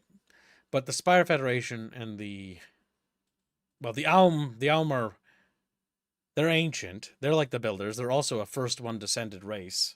And they also want, like, nothing to do with the races around them. Because, they're from another galaxy. Then you got the Charn, revered and wonderful little shipbuilders that they are, exporting weapons and arms across the galaxy. Beautiful people. Wonderfully misunderstood. The Alliance of the Anton. For whatever reason on this version of the map, it's all one homogenous thing. I love it. Hate it. Want more of it. Need more of it. Hurts my feelings, it does. Unicorn State. What? I don't see any Unicorn State, you little chatfishes. Unicorn? What the hell? It's fucking unicorn. You guys seeing some shit here, boys? It's like, yeah, we seeing stuff every day. Some cover art that was thrown away that I found. Thought it was neat. The interior of the Denitra and the little submersible subs that go out into the water and play Subnautica, though they're remotely controlled. She's one was probably painful to draw. And to think you're gonna have to do stuff like this too. I can't wait. Yeah, because the underwater lighting. Oh, beautiful. This is an earlier sketch of it too. Yeah, this was probably a nightmare to draw. God. I would have to do some study to draw to properly draw this. You're gonna be doing studies, boy. You're gonna be doing all sorts of studies. Beautiful. There's the actual concept art of the interior sub-bay pen for the Denitra. Bear in mind that the whole thing is submersible. It's like a giant city underwater. Traffic control center, service elevator for launching little sub pens. Beautiful. This was actually done by Sal at the draft. Don't delete it. Why would you do that? Here we've got the automatons, or one of them, one of the drones for the builders. This is a military model meant for fighting in combat. A beautiful machine. Often you'll see these actually deployed in mass. You'll rarely see builder infantry unarmored or without their suits or power armor, basically. But their power armor is more like mechs than it is like actually armor, because they're kind of like big. They're kind of like big. They're kind of like a whole story tall. But yeah, these things are beautiful little machines. They fight for the glory of humanity. And what's not to love about a clanker that knows its place, chat? That's what I thought. Just clanker. Clanker gonna clank, clink, clank at ya. Man, I just imagine that those hands are pretty scary, honestly. I would not want to be punched by one of these things. It would be quite upsetting. This is some concept art we have of the three verdant worlds. We have Ephemera on the right there, beautifully orbiting the blue star. A little bit too close for comfort, but this is an abstract art piece. They're just burning. Clanker Uprising? What? Clankers serve humanity. Here we have a picture of some earlier points in the story before mankind's arrival to the galaxy. So we have some story arcs here of the Timur, back when the Timur Empire first rose up. And here we have Rohirrans, which are being taken as slaves. The Rohirrans are an interesting people. I can't wait till we get to more of them. Look at them. They're strategizing about their uprising. talking about how they can be independent. Curious. Here we have one of the characters. This is Namir. Namir is a Timur, but she's of the Gehenna clan. You can tell the difference between the various gene clans of the Timur by what kind of armor they wear.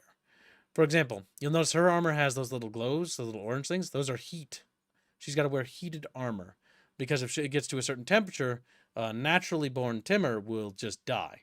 Bear in mind that after the Timur lost to the uprising of the Rohirrans, they actually were more or less altered and genetically spliced and altered and changed so that they could actually adapt to regular temperatures and environments.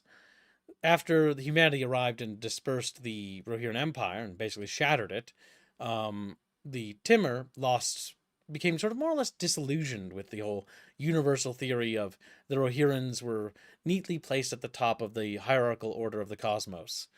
And so they tried to retrace their steps. The Gehenna clan, which is one of the clans that basically exists within the builder space, because the abstract galactic map doesn't tell you is how many races actually dwell inside their space.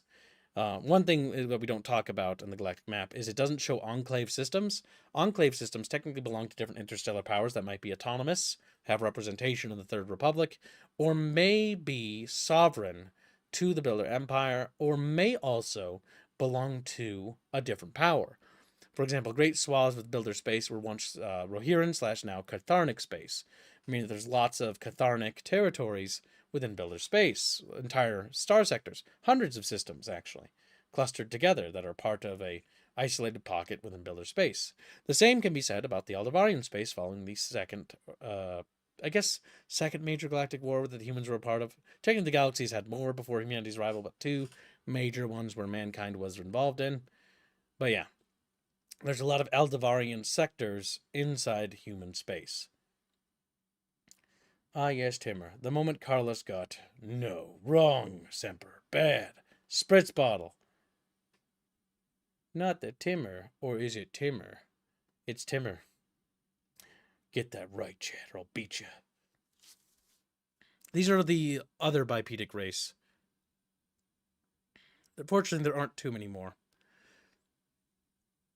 This is a work in progress cover for the prologue of the video game. This is whipped together by Licky Fish. We can't talk about what the black stuff is. I can merely say that there's some stuff on the screen that I can't talk about.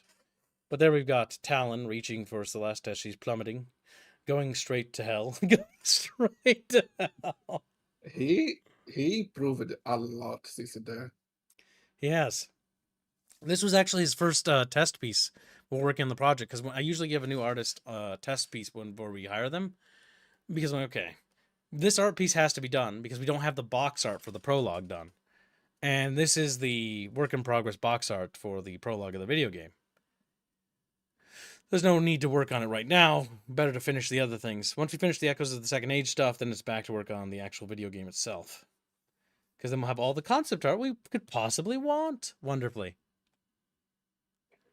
More exploration pieces of Nemir. Some Rohirrans in their actual garb. A very noble people. Perhaps too noble, chat. Curious. I like those. You like the Rohirrans? Damn. Yeah, the posture is nice. Do you like their faces? No, I like the armor. No. A propaganda art piece show did. Yes. This is an illustration in universe, is the lore behind it, that was commissioned by a man named Lyfar, who so happens to be Celeste's adoptive father, celebrating the arrival of the inheritress upon the frontier world of Basark. Curiously, the capital of the White Sash Party. Interesting, Chatfish. Yes. The contrast of this and the last thing I got you asked to draw. Beautiful Rohirrans. You can't help but love them. So derpy. He looks so sad. He looks so sad. They look sad, yes. They have a good reason to be.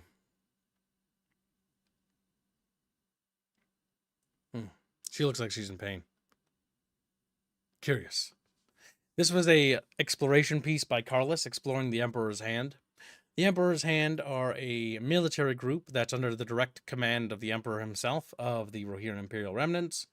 I don't even know why I even bothered to say that, because it's very obvious that these are Rohirrians. But yeah, they have that classical fucking noodle ship look that they got going on with a little rowboat almost look to it. But yeah, this is a cool exploration piece, feeling out the Emperor's Hand.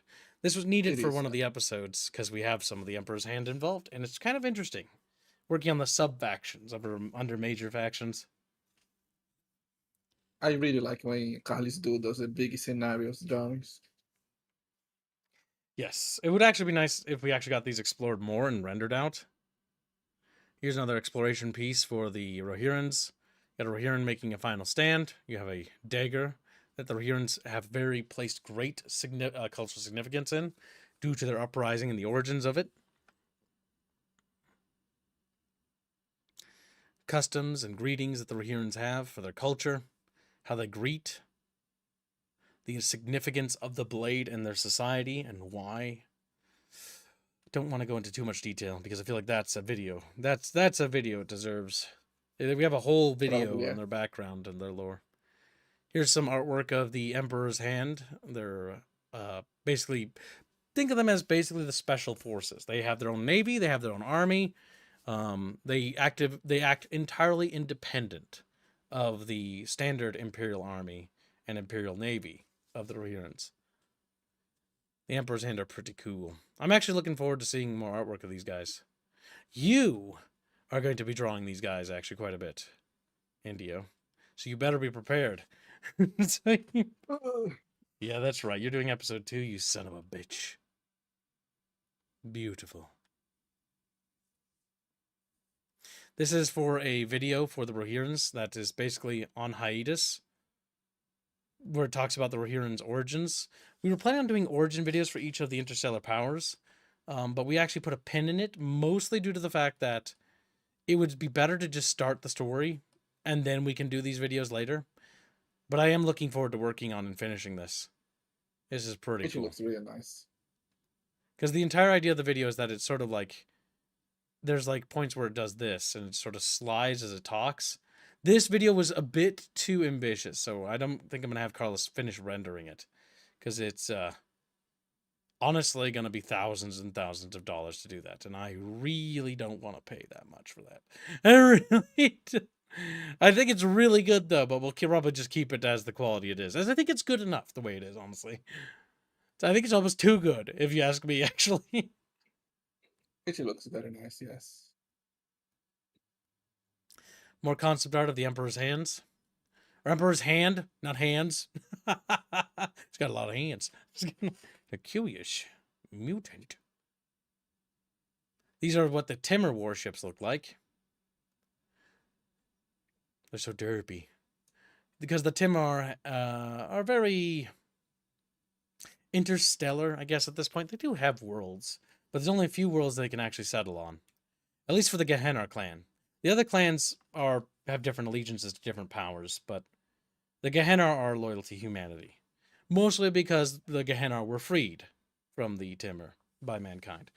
That's why we have characters like Namir serving alongside agents of the Council. Because they represent very similar alignments. We haven't shown off too many of the warships. More exploration of Timur infantry combat. They like heavy weapons, is what we basically established. Nemir exploration with interaction with characters. Oh, that one. Must pet the child. Must pet the child. The way they view humans is often like little piglets, as you would a piglet. Cute, small, and perhaps tasty. And perhaps more Rohirrim exploration of Rohirrim infantry. Or not Rohirrim, Timur infantry. Very wrong. These are Gehenna type infantry. You can always tell the difference between the various Timur clans based on what they have, right?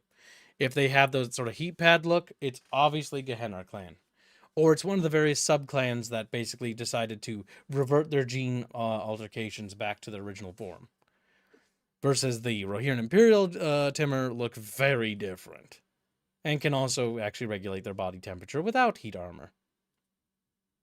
Carlos is real good. That's why you guys pay us the big bucks, chat. This is where the bucks go. Holy shit, we almost made today's goal. What the fuck? Oh my god, Yes. I'm sorry. I just was completely taken off guard by that. Holy shit. Hold on a second.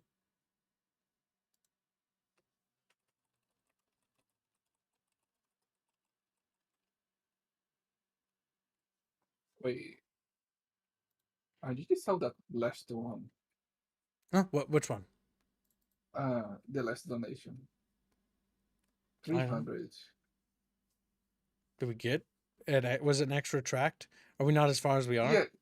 Yeah. Each tracked it, but I don't know. I don't know who did. I don't know either.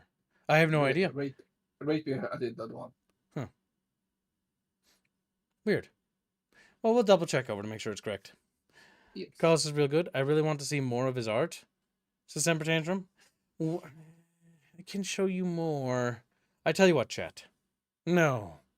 I won't do that. No, that's a bad idea. We're not ready for that. I should prepare more. No, we'll wait. There's some things that need to be discussed internally about a certain direction of a certain faction. I need to make sure we have it nailed down before I show it to you guys, because I don't want you guys getting committed to it. I'm showing you stuff that we're more or less committed to the design of already. Damn. The Timur are spoiled. They have too much art. Ah, the Zur. Oh, I like those guys. What, these guys? Or those guys? No, this. You like the Zur? Oh, that's nice. At least somebody does. At least somebody does.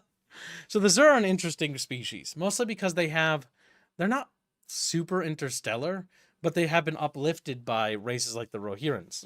During the time of occupation, Chad, if you get 2,000 above today's goal, I will push Kibbs for finishing that video about Rohirrim. That's probably how much it would cost, but you better make sure you work within that frame. 2,000. We're going to do the Rohirrim video, Carlos, when we get to it. But first, we have to do the other episodes. It feels weird if we do the Rohirrim video before we introduce humanity. Because I think people probably want to hear about humanity first, then the other races. Maybe that's just me. Maybe you guys really want to hear about the Rohirrims. You're really interested in them. You're like, oh, they're like little goat people. I really like goat people. I really like goat people. What? I would never guess that was Carlos there. Yeah, there's Carlos. Master K Ace. I don't know why he hasn't changed his name to Carlos. He's also blue. Yeah, I worked hard on that Rohirrim video. Did you? Did you really? Yeah, I did, actually. I edited it, remember? Good. Rubs his belly. He's like, that Rohirrim video is pretty good. I do like how it's written from their perspective, so it's incredibly biased. So it has a very negative connotation about humanity. It's like, it's fucking stupid pink-skinned bastards. Show me the rats. Listen, I have to design the rats. Well, actually, no, I don't have to design. I have to write the lore for them. That's somebody else's job to design them. This is somebody. You said I have something to do. I don't know. Do you? Bandio, do you have a question for him? Actually, yeah. Ask him a question or whatever that you were doing, and I'll grab a drink because I need another drink to keep talking. Said something about episode 3. I don't remember. Oh yeah, math. But I have a feeling, Indio. Kibbs was like, I did all this work, and he did it in his mind. I did. He dreamed Yeah. it. Like maybe. I said If you math. want to be- You're gonna have to do math for episode 3, as there's a lot of interstellar ship stuff happening, and Oh yeah, it was about the Well, just numbers. DM me what you need. I'm not going to because I'm not done with it. And why tell me about it now? If it's not something I have to do now. So you can prepare mentally for the nightmare. Yeah, That's because going to someone be- other- You someone say other nightmare. asked- I like doing that. Like, honestly, episode 3, fuck me. I think I went too far with it. We have like a massive space battle. It's got like huge ground combat section. And like I cut the Celeste section out of it because it was too big. And I still feel like it's still too big. And Robin's like, Kib, we need to make sure the episodes are only 14 pages. And I'm on like page 8 or 7 now. And I'm like, I haven't even reached the next section of the story arc. And I'm like, oh my God, dude, he's going to kill me. The episode 3 is going to be hell. Whoever's going to be stuck drawing it's going to hate it. Lycanfish is going to Lycanfish is going to kill himself. It's going to be over. Episode 3 is I going to think be... we have Indio do the space battles. Oh my God. I mean, just one ninja. So yeah, this is the Zur. The Zur are cute little bug people. Bug people. I like the construction helmet. It's the best part. They're often builders, ironically. So the Zur are a race that doesn't have any really, how do I say it, like big armadas or fleets. In fact, they actually don't. They rely on other races to bring them around. There are Zur that are loyal to humanity. There are Zur that are loyal to the Rohirrim. There are Zur that work for the Republic. There are Zur that work for everybody. The Zur are not particularly unified culture. They kind of operate off of colonies, and each colony is more or less a city-state into itself.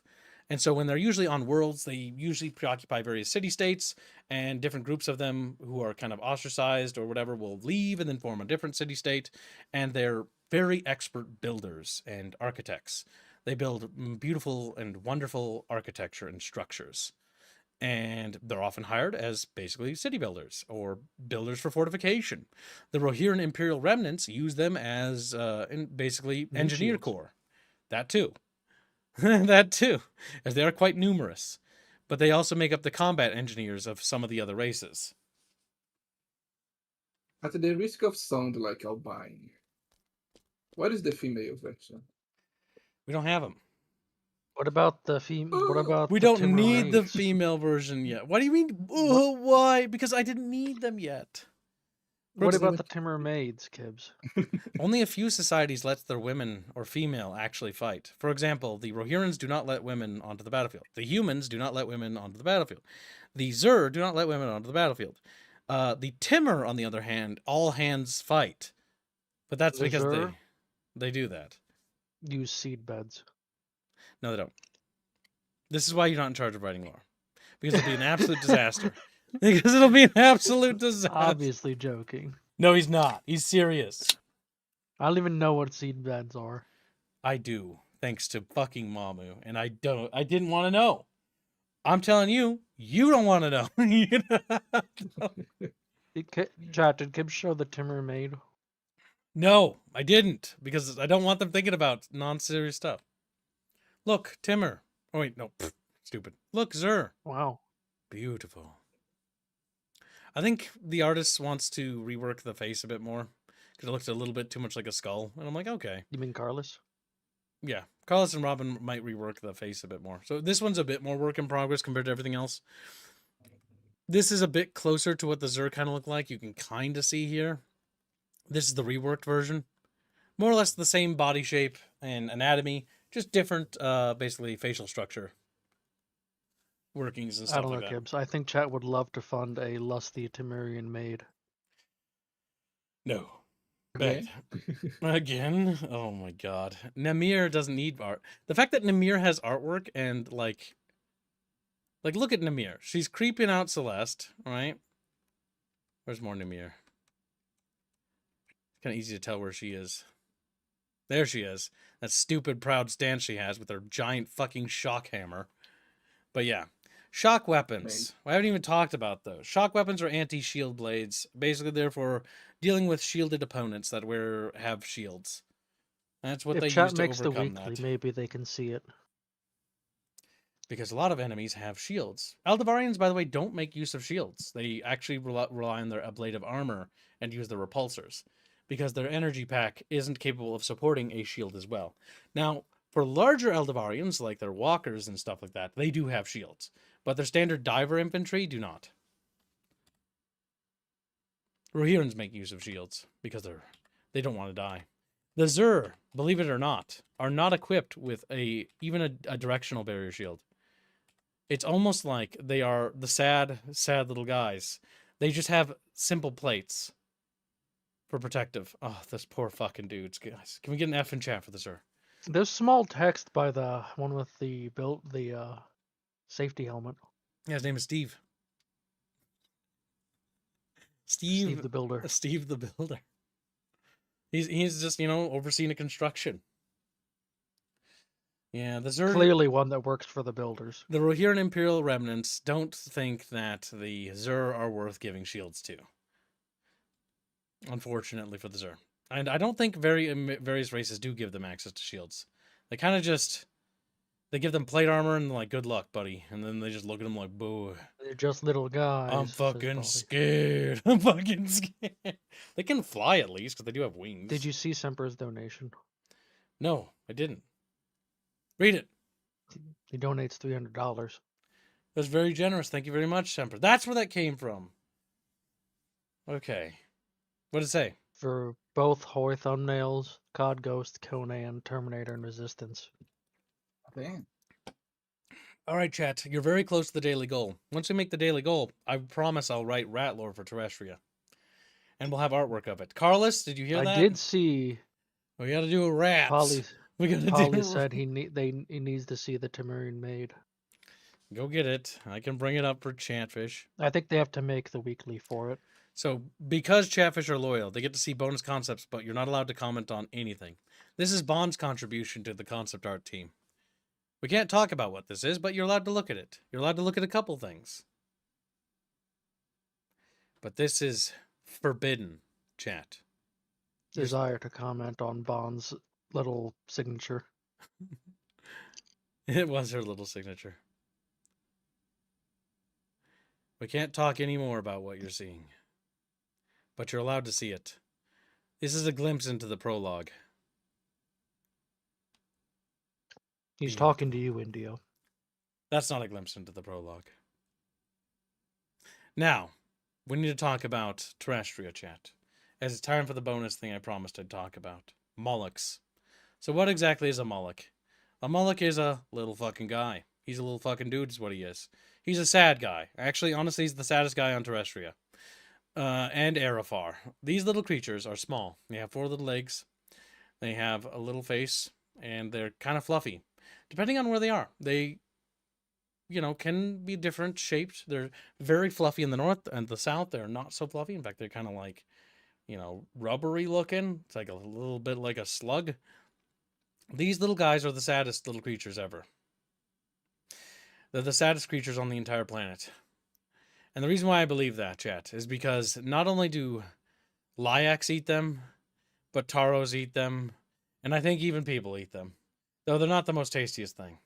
They're literally the saddest little guy. They're the food of everything, and the only thing they eat is, like, little bugs and, like, occasionally grass and plants.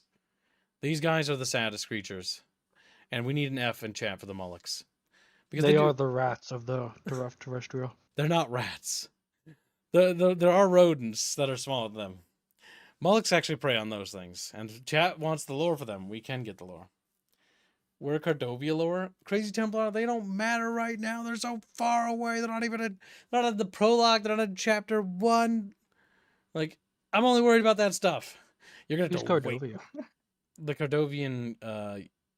Cardovians are basically the empire. They're the 4 kingdoms of Cardovia. They're technically unified under one, basically like High King, who rules over them all, and then the other kings, and then there's the 5th kingdom of the Cardovian people, but they're the Azak people. They aren't part of them. That's Strivengar, and then there's the Olnir, their cousins, and they don't like each other. The Cardovians rose up against the Olnir Empire and overthrew them once the Olnir queen died at the Battle of Apollonia. Or was it Apollonia? I don't remember. It's the battle that took place in the ocean where there's a lot of sea monsters still because they were summoned there. Where it was a great vortex. It was a nightmare. Eventually the vortex subsided, but it was not a pleasant place to be. It's where the Astrian navy fought alongside the king of the Olnir, who basically betrayed his own people for a woman. And basically that's at least the origins of the Cardovians. But yeah, they're their own power. They more or less raid the ever living shit out of people. They follow Olnir traditions despite profaning, that they're not Olnir. But yeah, They even occupy for a couple of little islands off the north of the most northernmost house along Austria's coast. Curiously, that they claim is rightfully their clay. Curiously, even though it's like on the other side of an ocean. Curious distance, quite far. But yes, Simp King. Yeah, he would actually go on to basically continue his warmongering with his new wife after pretty much he killed his previous wife alongside with the Austrian Empire, honoring his deal with the emperor and leaving the Isles of Nairi to let the Sea King return. And then he continued south through the Golden Strait and onto his way into the Isles of Ichio, and where he proceeded to plunder, destroy, and ransack, and basically cause the collapse of an entire civilization, and then rebuild his own civilization on top of it, which then shortly lasted, and then was then collapsed into civil war, then became the Sophian Mercantile Republic, which is a series of different, merchant lords that rule over what was his kingdom, I guess.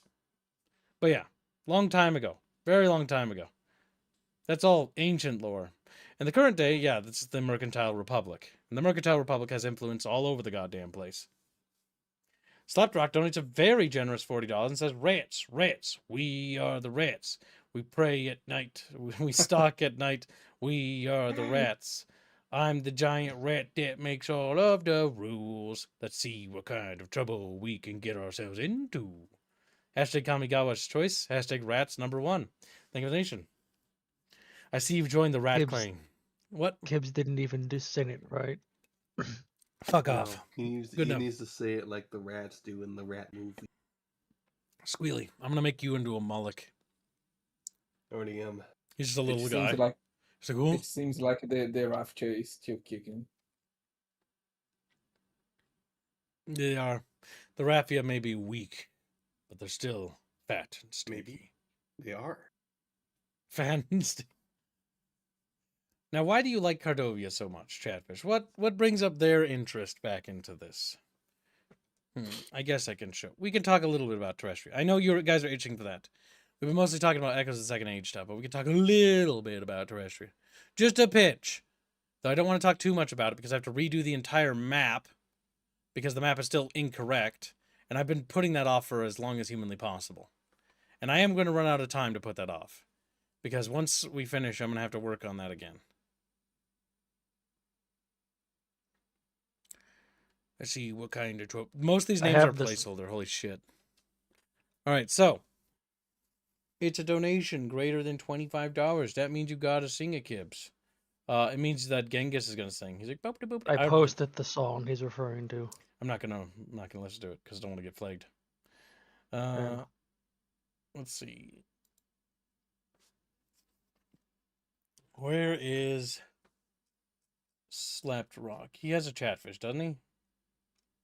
Yeah, not a new one. An animated one, though, right? Yeah. Here is Slept Rock. There he is. He's right above Squealy's head. And now he's going to be on Sea of Thieves. Nice. Sea of Sneeds. You like Cardovia's aesthetic? Well, good. But you need to be focusing on other things. You're not allowed to think about them. You're only allowed to think about what I tell you you're allowed to think about. But yeah. So let's hide that. Or no, we don't need to hide I have to that. find the Timurian Maid now since they made the weekly. I don't need that highlighted. I was doing a demonstration on the team. But yeah, this is Cardovia, the completely unrefined and unfixed and uncleaned up name of this nation that's currently just chilling over here. These guys over here. It's sort of like this, if I recall correctly. I'm going by memory because I don't have the right map on. Is what the Four Kingdoms look like. And then there's these guys over here, but they don't like these guys, so they're mad at them. But yeah, that's kind of the Cardovian region. That's what Crazy Templar is interested in. Why is he interested in these blue guys? I don't know. They're far away and they smell bad. And they're far away and I have to write a shit ton of lore about them. And I don't even want to get started about the mountains over here or all that shit because there's so much crap over there. I wrote too much lore. Alright, Chad, I have decided. No longer will Treshtor be Astrian. It's Cardovia instead. No. Where's Snudia? I want lore of the witch monster people. Ah, the Gurukar. Over there. No, you don't get any. No, you don't get any. We've worked a lot on them, but we're not going to reveal them until we're done with the army list. The only thing you're going to get is the Nefir. This map is so wrong. I have to fix this map. It's painful. Like, I can show you some of the things wrong with this map. For example, I don't know why artists just randomly do things. This is way back before we got the artists we have now. But like, this is supposed to be like an island, and there's like a strait there. You know, this is separate. I don't know why that's connected, and like I have no idea what's going on down here with this. Like, why is there so much jagged stuff? Like, I don't know. Or like here a little bit's like rocky, so it kind of makes sense. But like some of it, chat. It irks me. It irks me painfully. I have posted the required. Reafford gifts a membership. There is still a max tier bounty, Chatfish. Greg said post map changes. Nefir have 16.7 miles of territory. I mean, the Nefir aren't actually this big, right? Like, this is the Nefir as they are, right? But like, if we want to break it down, because like this is kind of an abstract thing that we paint on the map for storytelling. But like, if we break it down to its realistic case, like here's what we got, right? We've got, here, I'll break it down for chat because it's very complicated. So you have more or less this area, right? Which is kind of like the bulk of the Nefir.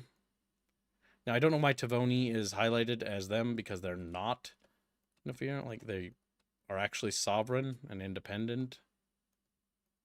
They're not occupied. Ruthmere is kind of in a weird case where they are occupied. And then you have this region over here, which is kind of like its own thing. If we talk about the different groups of Nefir, right? Because you got the Altiri, who are kind of like merging with the Ruthmere, who are kind of pulling away. So there's a gap between the Neneri, the Nefir, and the Nori, and the Rakiri. But the Neneri, Nori, Rakiri, and Nefir are kind of loyal to the Onigdor, so they're staying part of that. But there's a schism from those who didn't, pass Faranost Forests, who aren't really seeing eye to eye with the new direction because there's a cultural split in the Nefir people. And you have the old guard over here, like the Firik, the Fonir, and the Boskanar, who are still chilling and vibing over there, right? And this, by the way, we should highlight this to denote where they came from, right? Because they came from this area over here, because this is considered the Agorial region. Sort of like that. Go around that giant jungle there. I know it's not finished, but yeah. Technically, this is kind of not necessarily plain over here, because it's a desert. Sort of goes like that. There we go. Fixed. This is a desert. That's not part of the Agorial. But that's considered the Agorial Plains, right? That's where the Nefir hail from. So you have various different, like, splinterings and internal strife things going on there. And then you got to factor in the High Kingdoms, which will denote with a teal color to help pop them. We have the High Kingdom of Arnor right here, which is its own entity. Technically waging its own guerrilla war. We've got the High Kingdom of Ithrin over here. It's its own entity. And then let's not, of course, forget the poor little High Kingdom of Sullingard down here. They're very sad. Very sad little guys. All of those people are former entities. Bearing in mind that this region here is formerly Astrian, right? Used to be Astrian people there. So this is kind of a quagmire because, people migrated. So the whole thing is a clusterfuck of different ethnic groups all over the place. And you can't also forget the poor little fucking Ruthmerians. They've been genocided so many times, it's kind of sad. That's mostly extenuates to the fact that the Gurukar are the key genociding factor of that equation. Not even the Nefir. The Nefiric tribe that went north with them is now finding themselves fighting shoulder to shoulder with the Ruthmerians against the Gurukar because the Gurukar are such a goddamn blight. But yeah, when the Gurukar start coming out, I'll be a lot more active in the Tau meetings. Well, you better be active in general because they only come out if you guys help make sure the other stuff gets finished. The sooner we finish that, the sooner we can get more stuff done. It's down to testing, chat. Looks like it was made by throwing dice. You're throwing dice. It's like, start throwing rocks at him. But yeah. He's himself a rock. So the actual region of the Nafir area is kind of complicated because there's a lot of stuff going on in this particular area. This area is more or less an extenuation of those same problems, but I don't want to talk about that right now, as our core I focus do. is on this particular region here and its various complexities. It looks like it was made by throwing dice, blah, blah, blah. Read that already. Post map changes, 16.7. No. In fact, we actually have the timeline for the map, actually, that shows the various borders at different stages for different states for about 1,000 years, which you can actually watch the expanse of the Astrian Empire, if I had the right document open, and you can actually see its growth and the collapse of other nations, the birth of new nations, because we track each different group and different migratory period, right? Because people move around. Kind of weird, but they do. They wiggle. When things get cold or things get hot. Whoever gives a membership, very generous. When the Gurkar start coming out, yep, read that. All right, I think we're pretty caught up. Looks like chatfishes are burned out of questions. Very good. Too many people, I think. But there we go, chat. Hopefully that kind of sums up where we're working on. But when it comes to the tabletop stuff, the way I have it is that we're going to tackle the Astrians first. Then we're going to tackle the Nafir. After we tackle the Nafir, the next guys we're going to tackle is going to be these guys here, the High Kingdom of Arnor, and then the Gurkar as well. So it's going to be bang, bang, bang, bang. And the reason why we're tackling these is we're going to tackle nations whether they're relevant to the video game. So if they're not particularly relevant to the video game or have small roles, i.e. Cardovia, they're not going to get an army anytime soon. Unless you guys start donating like shit tons of money, I just don't have the resources to allocate for like that much stuff. Cardovia is on what we call the back burner. They'll be done after every other faction that's relevant to the video game be done. We'll still do them. We're still going to do them. They're a really cool nation. They got cool magic and very cool units, but I can't talk about here. But, unfortunately, they are not on the list of nations that are coming anytime soon. So, just know that the speed of those nations being developed is entirely dependent on how much donos we receive, how much progress we're able to make, and whether or not the tabletop testing is able to be fast enough to keep up, or finish with the factions we already have. Once those things are fulfilled, or those criteria are fulfilled or met, then we move on to the next nation. But yeah, the roadmap for the tabletop is Astria first, followed by the Nafir, followed by the High Kingdom of Aranor, followed by the Witches of Gurukar. Because I know that there's been some confusion for some people with like, oh, the High Kingdom, like that means all of them, right? That's Solngard, these guys, Ithrin, Annenvale, and Ruthmere. No, it does not mean those other kingdoms, as those kingdoms have completely different armies and different things. It is specifically Aranor and the Gurukar.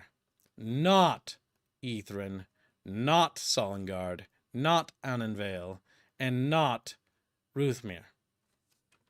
And the Tevonians aren't a high kingdom. They're actually what we call, what's the word? Divinar. They are kind of like the ancient vaunted Luminarian people. They are very special, very different. They all have the ability to access Illumine. And the Tevonians are crusaders. They're a crusading state. They're constantly at war with the mutants in the north. Sag blue people noises. Well, blue people are going to have to wait. Unless you start, like, donating, like, I don't know. Like, it's not to say this isn't possible, but, like, if you individually, you yourself, just for the Cardovians, just you, on top of the other money we receive, donate, like, let's see, like, what? Yeah, that'd be retarded. Yeah, it wouldn't be worth it. We wouldn't have time for it. But it'd be like hundreds of dollars, basically, to even get like art steadily produced on the side. Because it wouldn't be like it's impossible to do it, but it would be in the hundreds on top of what we're already getting, which is honestly too much, in my opinion. What about the island state nations to the south of Astria? When will they be added? The island state nations to the south? You're talking about fucking Cilicia? Fucking, you want to talk about Halastro, you little shit? Fucking, you want to talk about the mini masked people of Cilicia? One day. They have actually a mercenary unit that's actually done already, if I remember right. Stanti Loru's mercenaries, which they are Cilician. Dunty Loru. The Ashen Conclave of Novaria will probably be before the Cardovians. You are right. As nations that are in the video game will probably take priority over anything else. So, meaning that the Novarians, being that they have a greater influence in the story of the video game, means that they're going to probably get their army roster done. Because remember, the only reason why we're having the tabletop produced is because you guys volunteered to help with it. The artwork is actually just concept art for the video game. It always has been.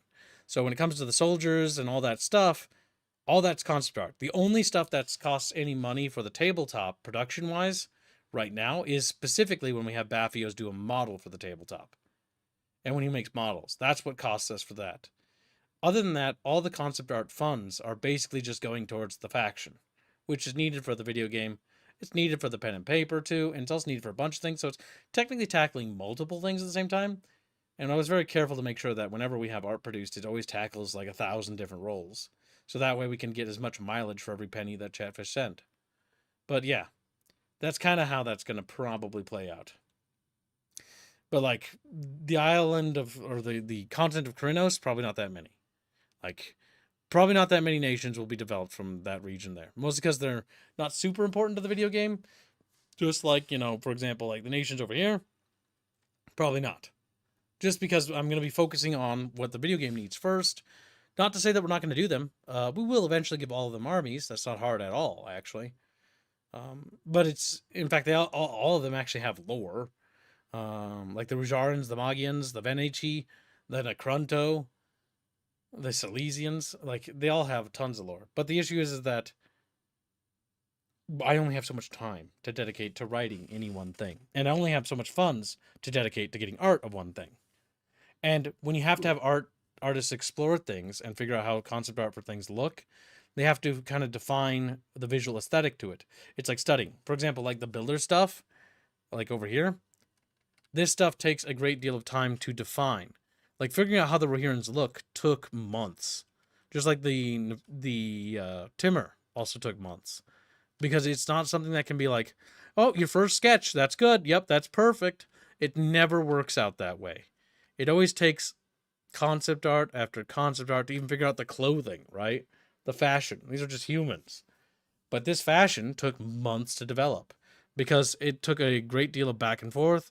It took time to draw, time to research, time to study, and a lot of effort goes into these designs because we're not just shitting them out, just like we don't care. A great deal of care is put into every concept art. Because it's for something that's truly spectacular, something that's worthwhile, right? Like even this little concept art of a builder city, right?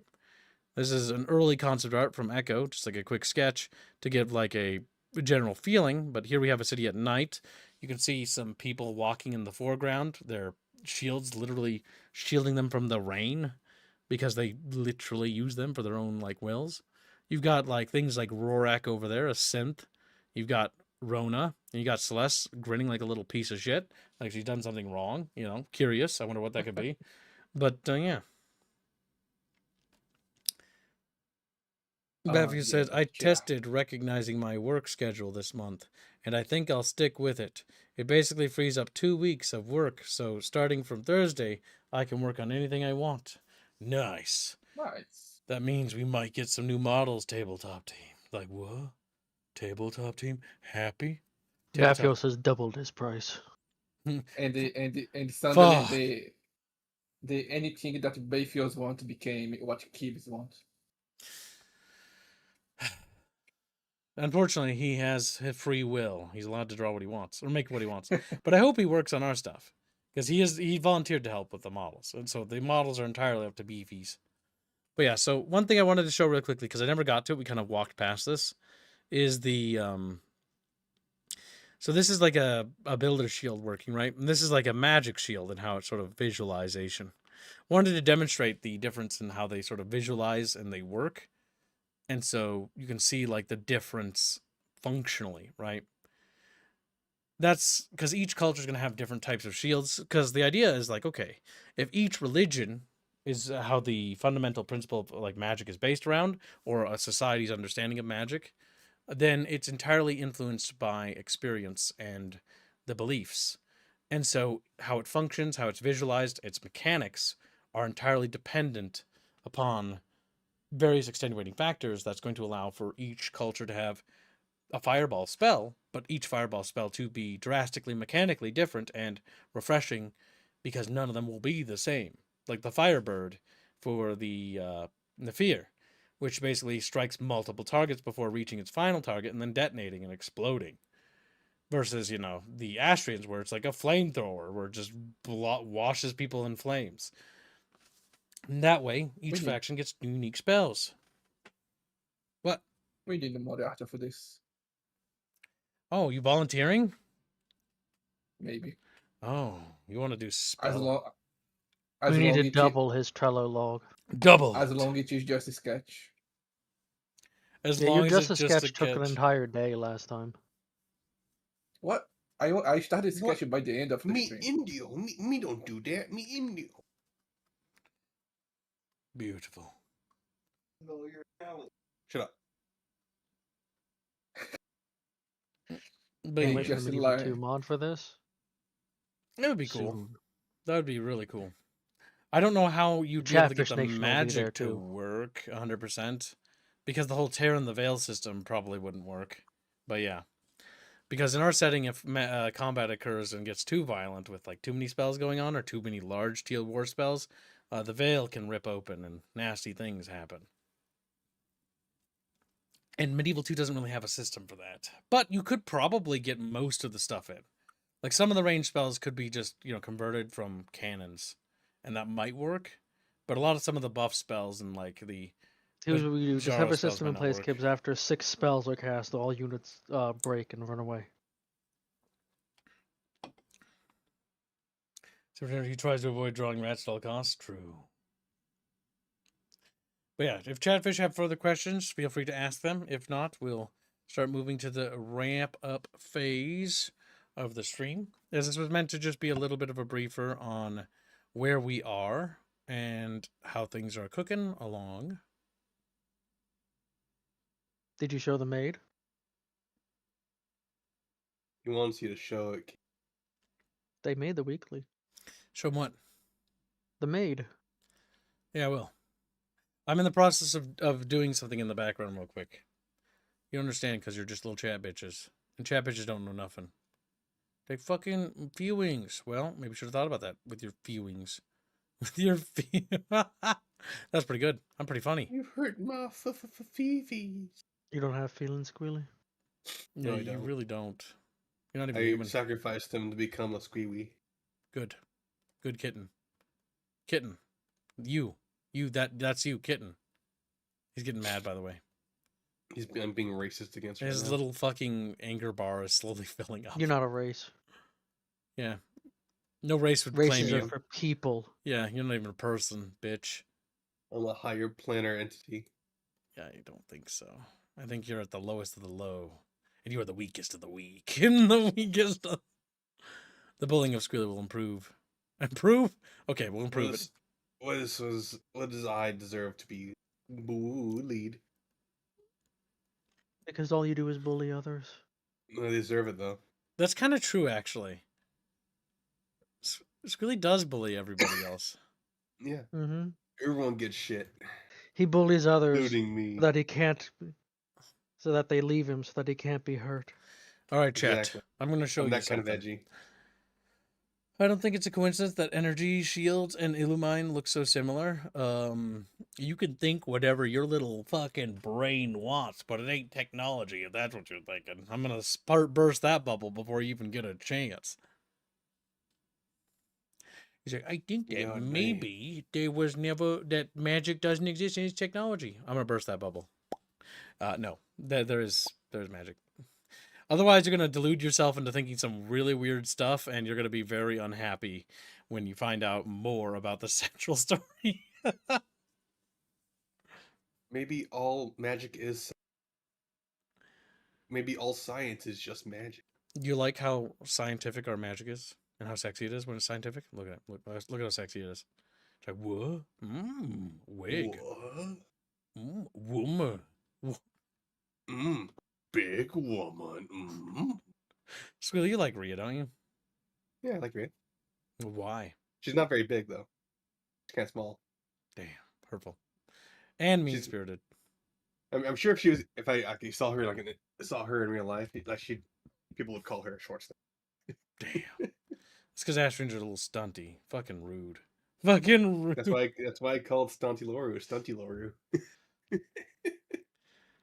You're a little short. You're realizing, yeah. Subnautica's in the bucket sub that's gonna implode. Double his Trello. Make Chatfish plot out his board.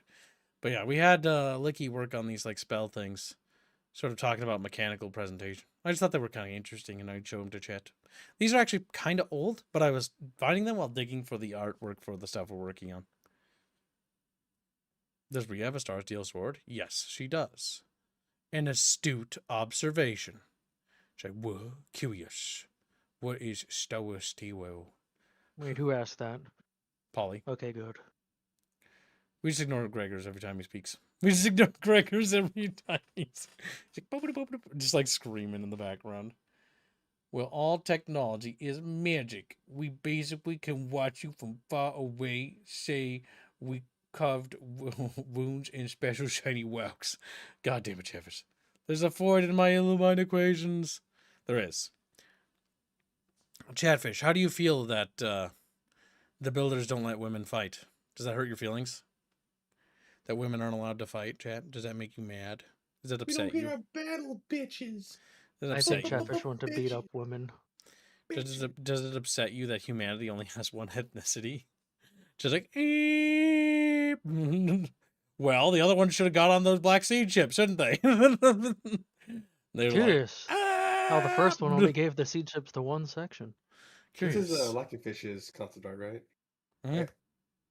Right? That frightened eye looks very much like his work. It's like, yeah. She's exhausted.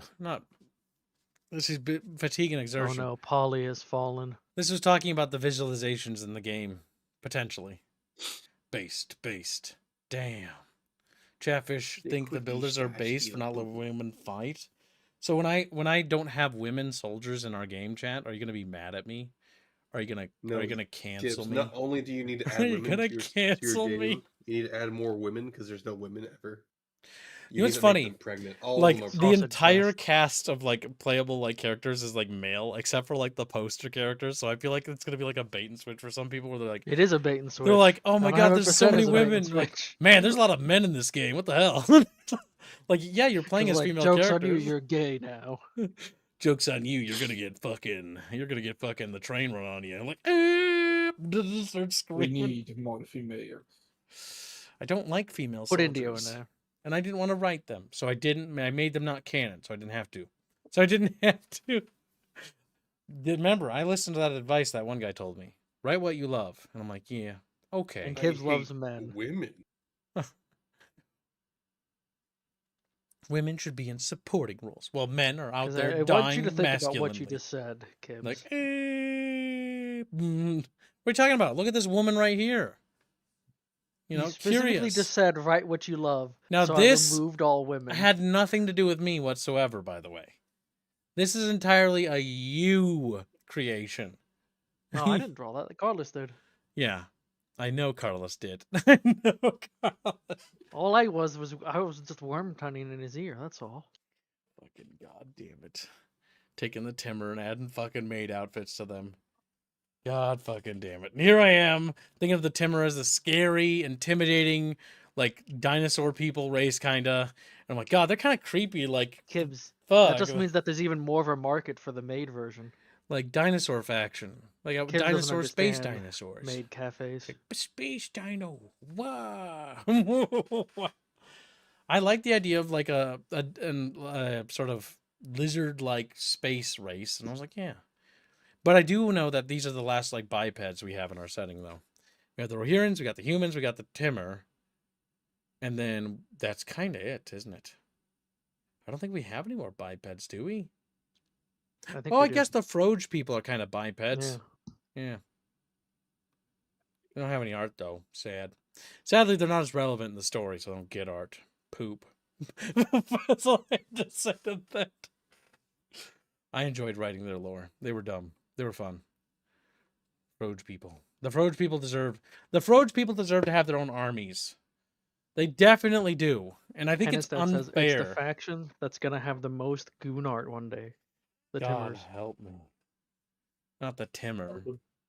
That's terrible. That's cursed. Polly says wood. They don't have boob. They have nothing. They don't have boob. They're dinosaurs. They're dinosaurs. Listen, Dinosaurs. Every are child my best friend. loved dinosaurs, Me, Kibbs. me. And then some adults love dinosaurs. I don't like this. A little too much. I don't like where this is going. They never lost it from childhood. It just evolved.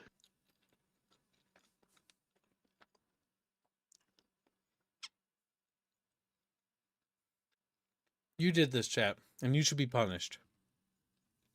Yep. Yep. 100% chat. They're partially responsible. I didn't have to show this if they didn't. Do you make like the how video. her tongue is sticking out, chat? I don't. This is Carlos's ideal woman, by the way.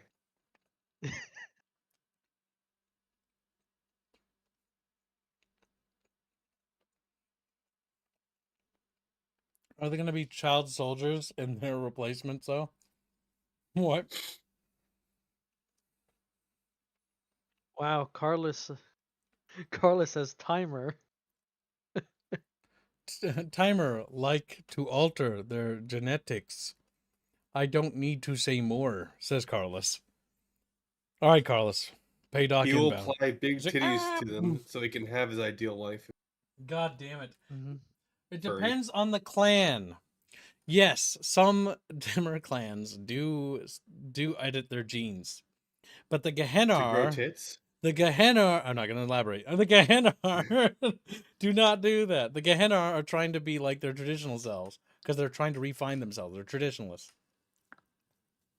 Explain to me, Separate Slapdrock, why when I Google that name, the second result is I think Crassius Curio just molested me. What? It's Crassius. So Crassius is a character from Morrowind who will molest you to get to do you a political favor. What? He'll molest you? Yeah, he's a politician, so he molests you for a political favor. Like he straight up just molests you?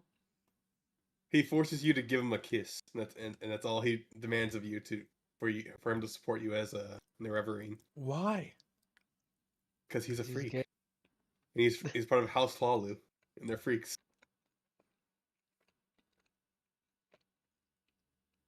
That's Or weird. it has special lore. He also wrote The Lusty Argonian Maid. Is that true, Reguline? Lore Master Reg? I think that's true. I don't read the Lusty Argonian Maid, so I wouldn't know off the top of my head. I'm sad. I'm getting sadder the more we talk about this. What do you mean? Gibbs tried to tell us Carlos didn't horny draw. He literally drew the big-breasted Lyak women. I'm trying to defend Carlos here. And you guys That aren't was helping. defending Carlos. There's no defending him. It's You over. really shouldn't.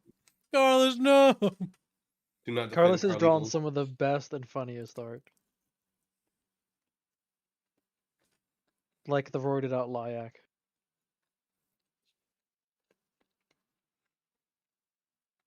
Well, Lusty Timurian Maid.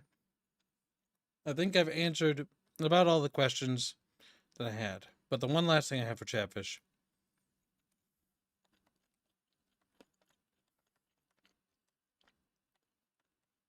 There's Carlos. Carwiddle! Mm-hmm. Is Carlos Celeste in this? Yes, after he drew the Timber Maid.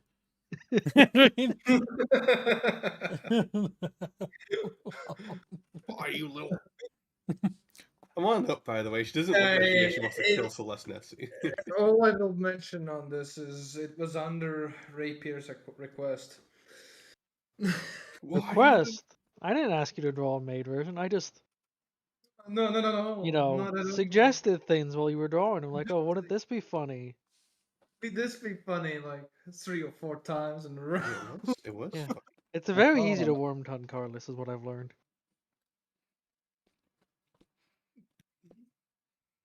But why? Now, Carlos, when you drew the Timmer, Hmm? did you make them sexy intentionally? I didn't think about that. I didn't think about that. Then explain this picture right here. I was just thinking of him enjoying it. I was like, Explain why you so saucy. happy lizard. Be happy, lazy, big lizard. That's all I was thinking about. Happy big lazy lizard. Mm-hmm. Yeah. He's got his Mostly, I little. think He's you got his little were- fucking Rohirrim manservant slave. God, he looks like he genuinely Yeah. resents his position. That's the idea. He genuinely resents. Is that servant's name perhaps Carlittle? Hmm. Carlos would be the one Or Or maybe lounging. Lewis? Hmm. Bob. It's always Bob. Bob is very pivotal Always. to the lore of Legends of Terrestria. Hold on a sec. Let me see if I can find that thing. He's gonna hunt me right now for all my silly doodles. Mm-hmm. I love They're this wonderful. guy right here. Yes. Rebel base. Rebel. Big thinky. Oh, I do have it. Good. I'll Of course you post do. it. Do you like? I do like the blanketed one, Carlos, quite a bit. Yeah. I Lizard like needs his blinky. like clips. course. Yeah. There, I Nice and posted. toasty. I posted something, Gibbs.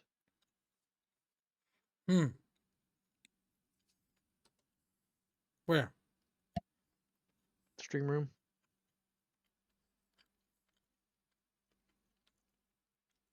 I gotta open it. That's good. Carlos also did this. Don't forget. Now that is a version of Terrestria at War that Chatfish would pay for. Gremlin Terrestria at War. Great. So first we have this. You got your little Timmer guy here, right? Timmer. Timmer. Or not Timmer. God fucking damn you! Your obsession with Timmer has broken me as a human. Fucking Christ. But yeah, we got a little fucking Lyak guy here. And then he just has the pills and it's like squeak. Well, no. Look at the closer at the bottle. It says whey. I think. Wait, it's protein. Protein. That's Protein powder. beefy Lyak. Yeah. Squawk. How does it make you feel? You feel intimidated by that Lyak, chat? No, you. It's I kind like of how the tail doesn't get bigger, so it's the same size. it's just the same. I mean, it's not a lot of muscle there. Yeah.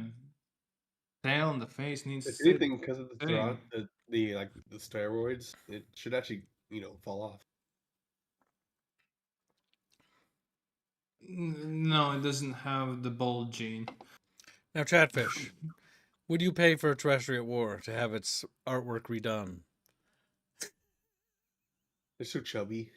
My favorite's still the heavy infantry guy. He's so wide. He's like, he's just like trying to get a sword out because he's so fat. Look at that And the- fucking where's Waldo ass face on the guy on the right. And the fucking spearman's like, what?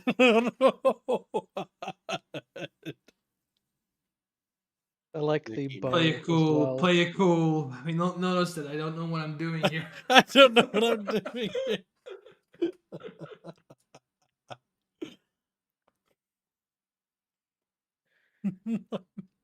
He does a bit have an NPC face, yeah.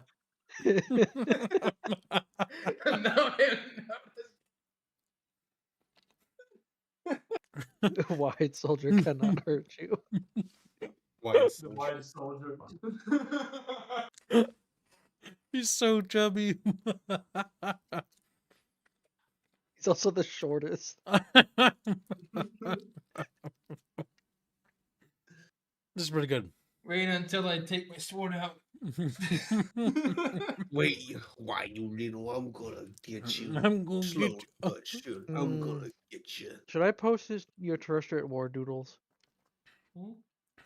As long as they're not NSFW. I don't think he drew nips. It's Carlos. He is a horny bastard. I tried to defend his Draw honor, but I know nips. better. Don't. I'm not draw nips. I find them annoying to draw. I find him annoying to draw.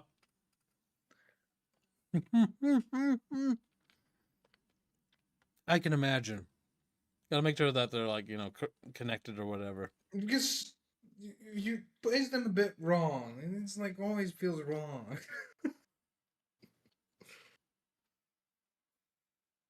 I have to find it.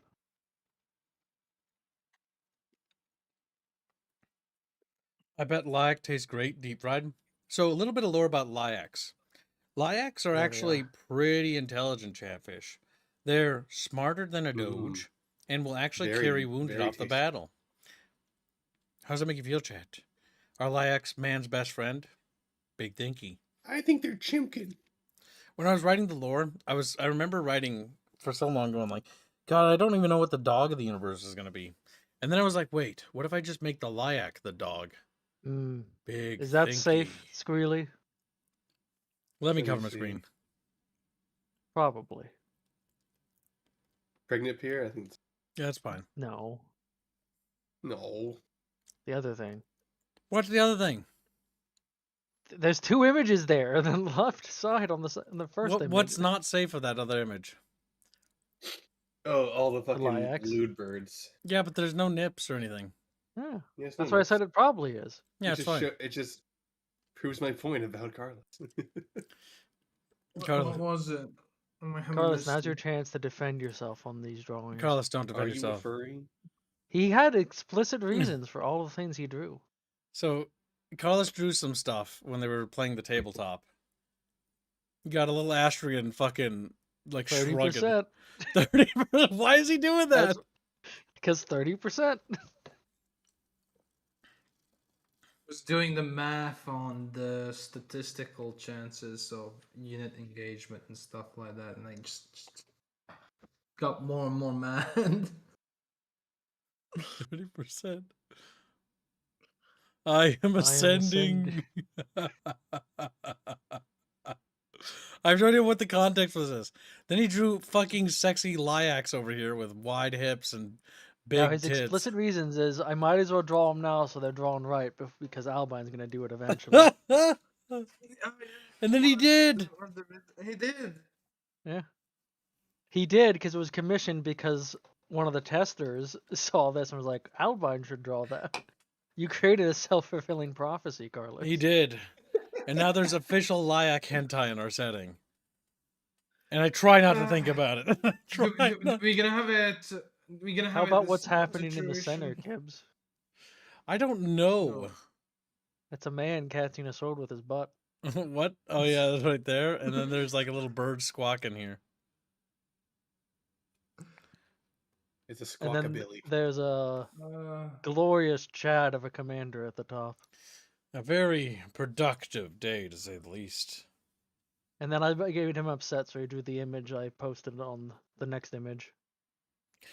All right, I'm going to show Chatfish one final thing. Yes, don't show the second image. It is Show them pregnant rapier. Do this. no. Chatfish can see this, and they can No. preview this, and they can figure out what this is for later. But that is something. The last little dumpling I shall put on Chatfish's plate, as Chatfish are looking quite rotund with all the snacks we've fed Put a them. dumpling on their forehead. They're just like, whoa. They're just trying to. Their fins can't reach the top of their head, so they just trying to bite at it, but they can't. She's asking for the manager. Oh no, Celeste has had enough. Say, I want to see the manager. I don't want pickles. I don't want pickles. Based. She's in an absolute dumpster. Like, she'll eat anything. She'll eat pickles, probably. No, pickles are evil. She doesn't like pickles because she's not evil. Isn't it right, Kip? Only Celeste isn't literally evil. Hitlers eat pickles. Yeah. Good job on making the daily goal, chat, by the way. And he ignores us. Shut up. I have to do my job. You are not part of my job. You're fat. That's what you are.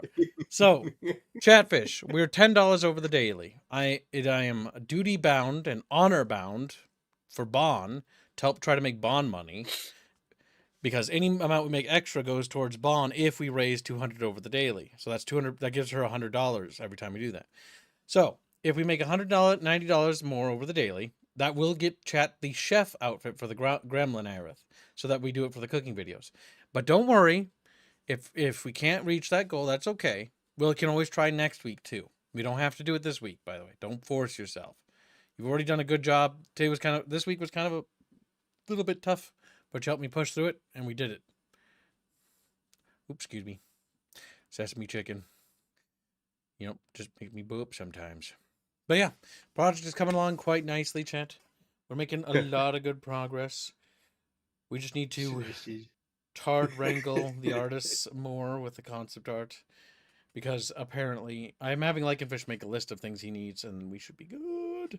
I need to talk to Robin tomorrow, doing the dev meeting, because we have a lot of work to do, and we'll talk to you, Carlos, and we'll hammer out what remaining things, because once that room you're doing is done, then we're one step closer, Carlito. We're one step closer. Crap. I just realized something. We have some characters we have to finish. Background characters that need some slight art. Crap. And the worst part is I can't just be like, it's a background character. Just, make it whatever. They're actually named characters, so they... Fuck. All right, well, that's more work for me, I guess. Can't just have random people on the council that don't have, clear identities. And the worst part is they all have names. Get back to work, slave. Stupid politics. Temper Tantrum says he's a little bitch. He's like, what? No, you're a bitch, he says, and then he points his little fin. Fish needs more rat commissions. And Crazy Templar said that Celeste was clearly ordering an orbital bombardment upon an orphanage. She's clearly in the act of probably sparking some sort of, intergalactic disaster, yes. It's just what she does, On Chad. orphans. Specifically orphans. I Goddamn find Celeste. orphans disgusting! Open squid needs to die. Every single one of them. This is pretty good. India, when you finish this art piece, you will be beaten to death. I want you to know that. But why? Finish? What? Huh? Aren't you What? supposed to be a sketch? Yeah, you have to finish it later. You're good for now, by the way. You did good. You did good, Indio. Indio's like panicking. He's like, like freaking out where he is. Like crawling around, Yeah. He asked a sketch and now you finish this. I mean, you will in the future. Oh, Indio is probably going to get the honors of doing the Mullock for the Mullock lore video. Good. You're a mullet. But I will write rat Mullock lore. lore video. These guys are small and sad. Everyone eats them. Everyone The eats end. them. The end. Wait, are they just the fucking... are they just the fucking Murlocs? Mullocks are a sad race on Terrestria. Or not really race, but animal. They are tiny little fluffy bug guys. They're eaten. Liacs eat them. Taros eat them. People eat them. Anything that's slightly larger eat them. Crubs eat them. Literally anything and everything eats them. The only thing that doesn't get eaten by them is rodents, who are even sadder than them. Which chat wanted In other rodent lore. words, they are absolutely vital to the entire terrestrian ecosystem. They actually are. Mullocks are actually incredibly important. They breed like fucking rabbits. They're fucking everywhere. And Mullock herders are just the funniest sight to see. When cresting a hill and you see some fucking shepherd and there's just fucking walls of these little shits just fucking clamoring around them. We haven't even talked about wild Liacs, by the way, which I forgot to mention. Wild Liac herds are actually fucking terrifying because they'll maul people to death. Are there guardian Liacs, like guardian dogs for Moloch hordes? In a way. I mean, the Liac is both a horse and kind of a dog role, but it's it's very intelligent. Like a Layak, when bonded with a person, that's very hard to ever break. It's why when in combat, if a rider falls off a Layak will fight alongside the rider, and will even drag the rider out of combat. What if the rider falls off a spearbeak? The Spearbeak, there's a good chance the Spearbeak will just eat the rider. But Kip, it's also a big bird. So when it comes to Layaks have to view things in their own social structure. And so the reason why they respect some humans is because they're in charge of other humans. So they're elevated, like the herd. They're part of the hierarchy of the pack. And so they're at the top. If somebody falls beneath that or shows weakness, then they are no longer at the top anymore. What's the equestrian equivalent of sheep? Mullocks. Where do you think they get their fabric from? I mean, there's other ways to get silk and stuff, but mullocks are often used. There's actually bushier ones too in the north. They can actually be shaved, like sheepies. It's like, what? Sheepy? Mullocks? Yeah, mullocks. Fucking mullocks, chat. Everywhere. You close your eyes, you see mullocks on the fucking hill, you see them crawling in the fucking trees. Just goddamn everywhere. See them? And before anybody asks, yes, you can technically have a pet mullock. Though, if somebody accidentally, gets it killed, don't be too surprised or butt mad about it. Don't be too surprised. How does it make you feel, Crazy Templar? Does it hurt your feelings? Molly the Moloch. Molly the Mullock. It's not a very Astrian name, but yeah, not a very... What's wrong with Molly? Moloch, so I'm gonna destroy Carlos with my brain. How do you feel about that? Feel good? Yeah, I bet you feel good. Yeah, I bet you like that, don't you? Brain destruction. Matthew the Moloch. My God. No. I've forgotten what was Austrian naming scheme. It's okay. It usually rolls and has like a ia or ia or I if it's a girl or feminine, and if it's a male or masculine, it has a o or ius or like os. Os can also mean city if I remember right. Stupid. Mois the Moloch. Here you go. It's making me think about Mullock shepherd's pie. My God. Well, there's an art fun for you, chat. Mullock herders. Chat's like, they're chatfish herding hordes of bullocks. Because there's literally hundreds of the damn things, if not thousands in a herd. But yeah, because they're actually not that big. Or how big were they compared to a person again? I forget the exact measurements. It goes up to your your shin, right? Yeah, they're kind of tiny. Yeah, the shin height. Which is why it's so horrifying to hear them squeal when like a taro gets them. Taros will usually eat grass and stuff, but if a mullock, goes underneath its mouth, it'll eat it. Layaks will torment them if they're just feeding on them.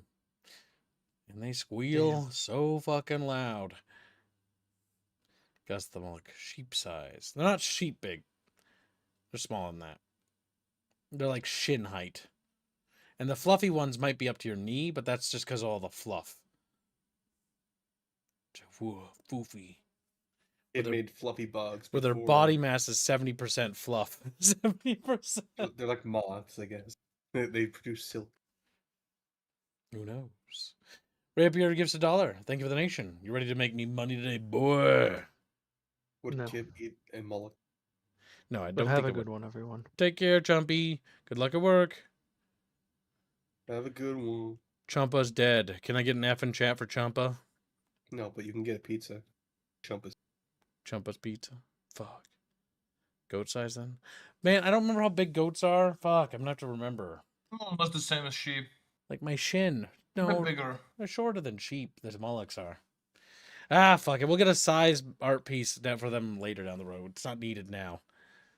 There is somewhere. Yeah. They can get kind of fat. Like chubby little guys. There's a lot of them. I know. I know because there was in Robin's DMs, and Robin shared them with me because he didn't post them in work in progress. The little shit. Oh, okay. Let's see. Did he actually post them in work in progress? Let me check. Otherwise, I'm gonna have to yell at him. Otherwise, I'm gonna. Oh no, those were sent. Molochs. They're all over the place. They should be in the work in progress. Don't you fight with There's me. no demolition. Don't you argue. Just agree and get excited for next agreement. Next. It's like, what? There we go. I'm going to go into Robin's and my DMs. Here we go. These are the sketches that weren't in the dev server. There's... Look at that. Look at how fluffy they are, chat. They're fluffy. There's a Moloch. There's what it looks like without it shaved. Beautiful. Or sheaved, as he says.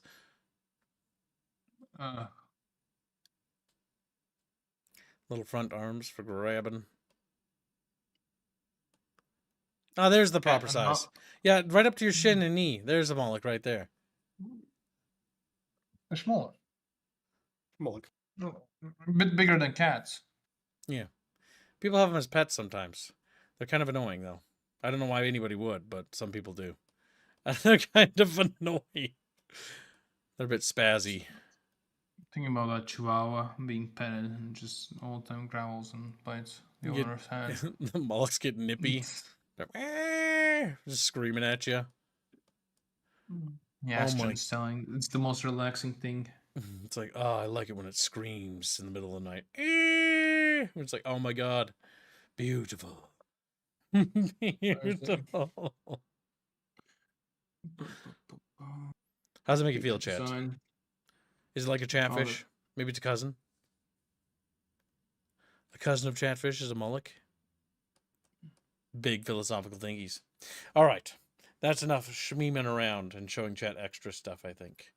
It is time for us to prepare for the next stream, I believe. Don't you, Carlos? Don't you believe that? Tell me that you believe it. What do you mean here? You want me to show them something? I believe that that's what your intentions are. What's my intentions? What are you talking about? About the ending here, so you prep for the Oh, next okay. stream. I already forgot what I said, so good job you remembered. I was like, what are you talking about? Like, what? What are intentions? Meanwhile, Kip's just sitting here fucking living his little life, working on shit, and chat's just looking at him like, whoa, what's happening? How come chatfish have to be asked questions? So many out of them damn things.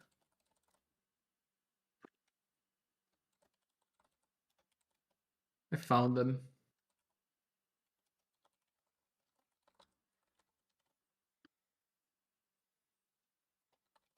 We decided to go with 4 legs. I think it was with 4 legs by the end of it.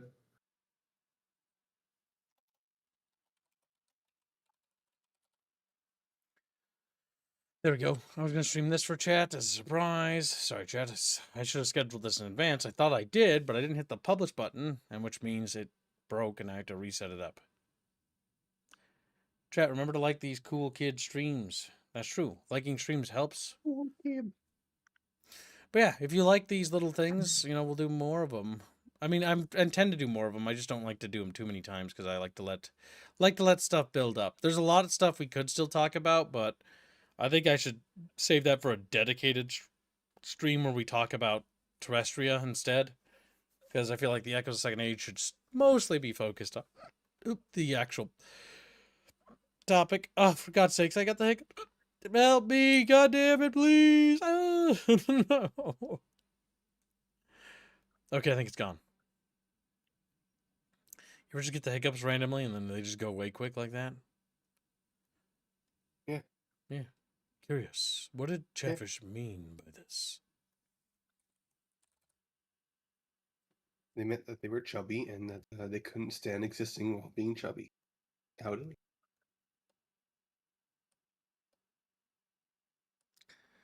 Okay, there we go. And next stream should be ready. We're going to be taking a look at Sins of Solar Empire 2 because we're going to check out the mods and see how they're cooking because I promised I would. And, well, it's been about a few months since I promised that, so now it's time to do that. Time to check and make sure they're cooking and looking tasty. But yeah, chat, we'll see you in the next stream in a few minutes. Thank you for your generous donations, and thank you for helping us reach the weekly goal. Sincerely appreciate it. Sleptrock, Semper, all the chatfishes, Rifford, all of you. Seriously. Helps out a ton. See you in the next stream, chat. See you shortly.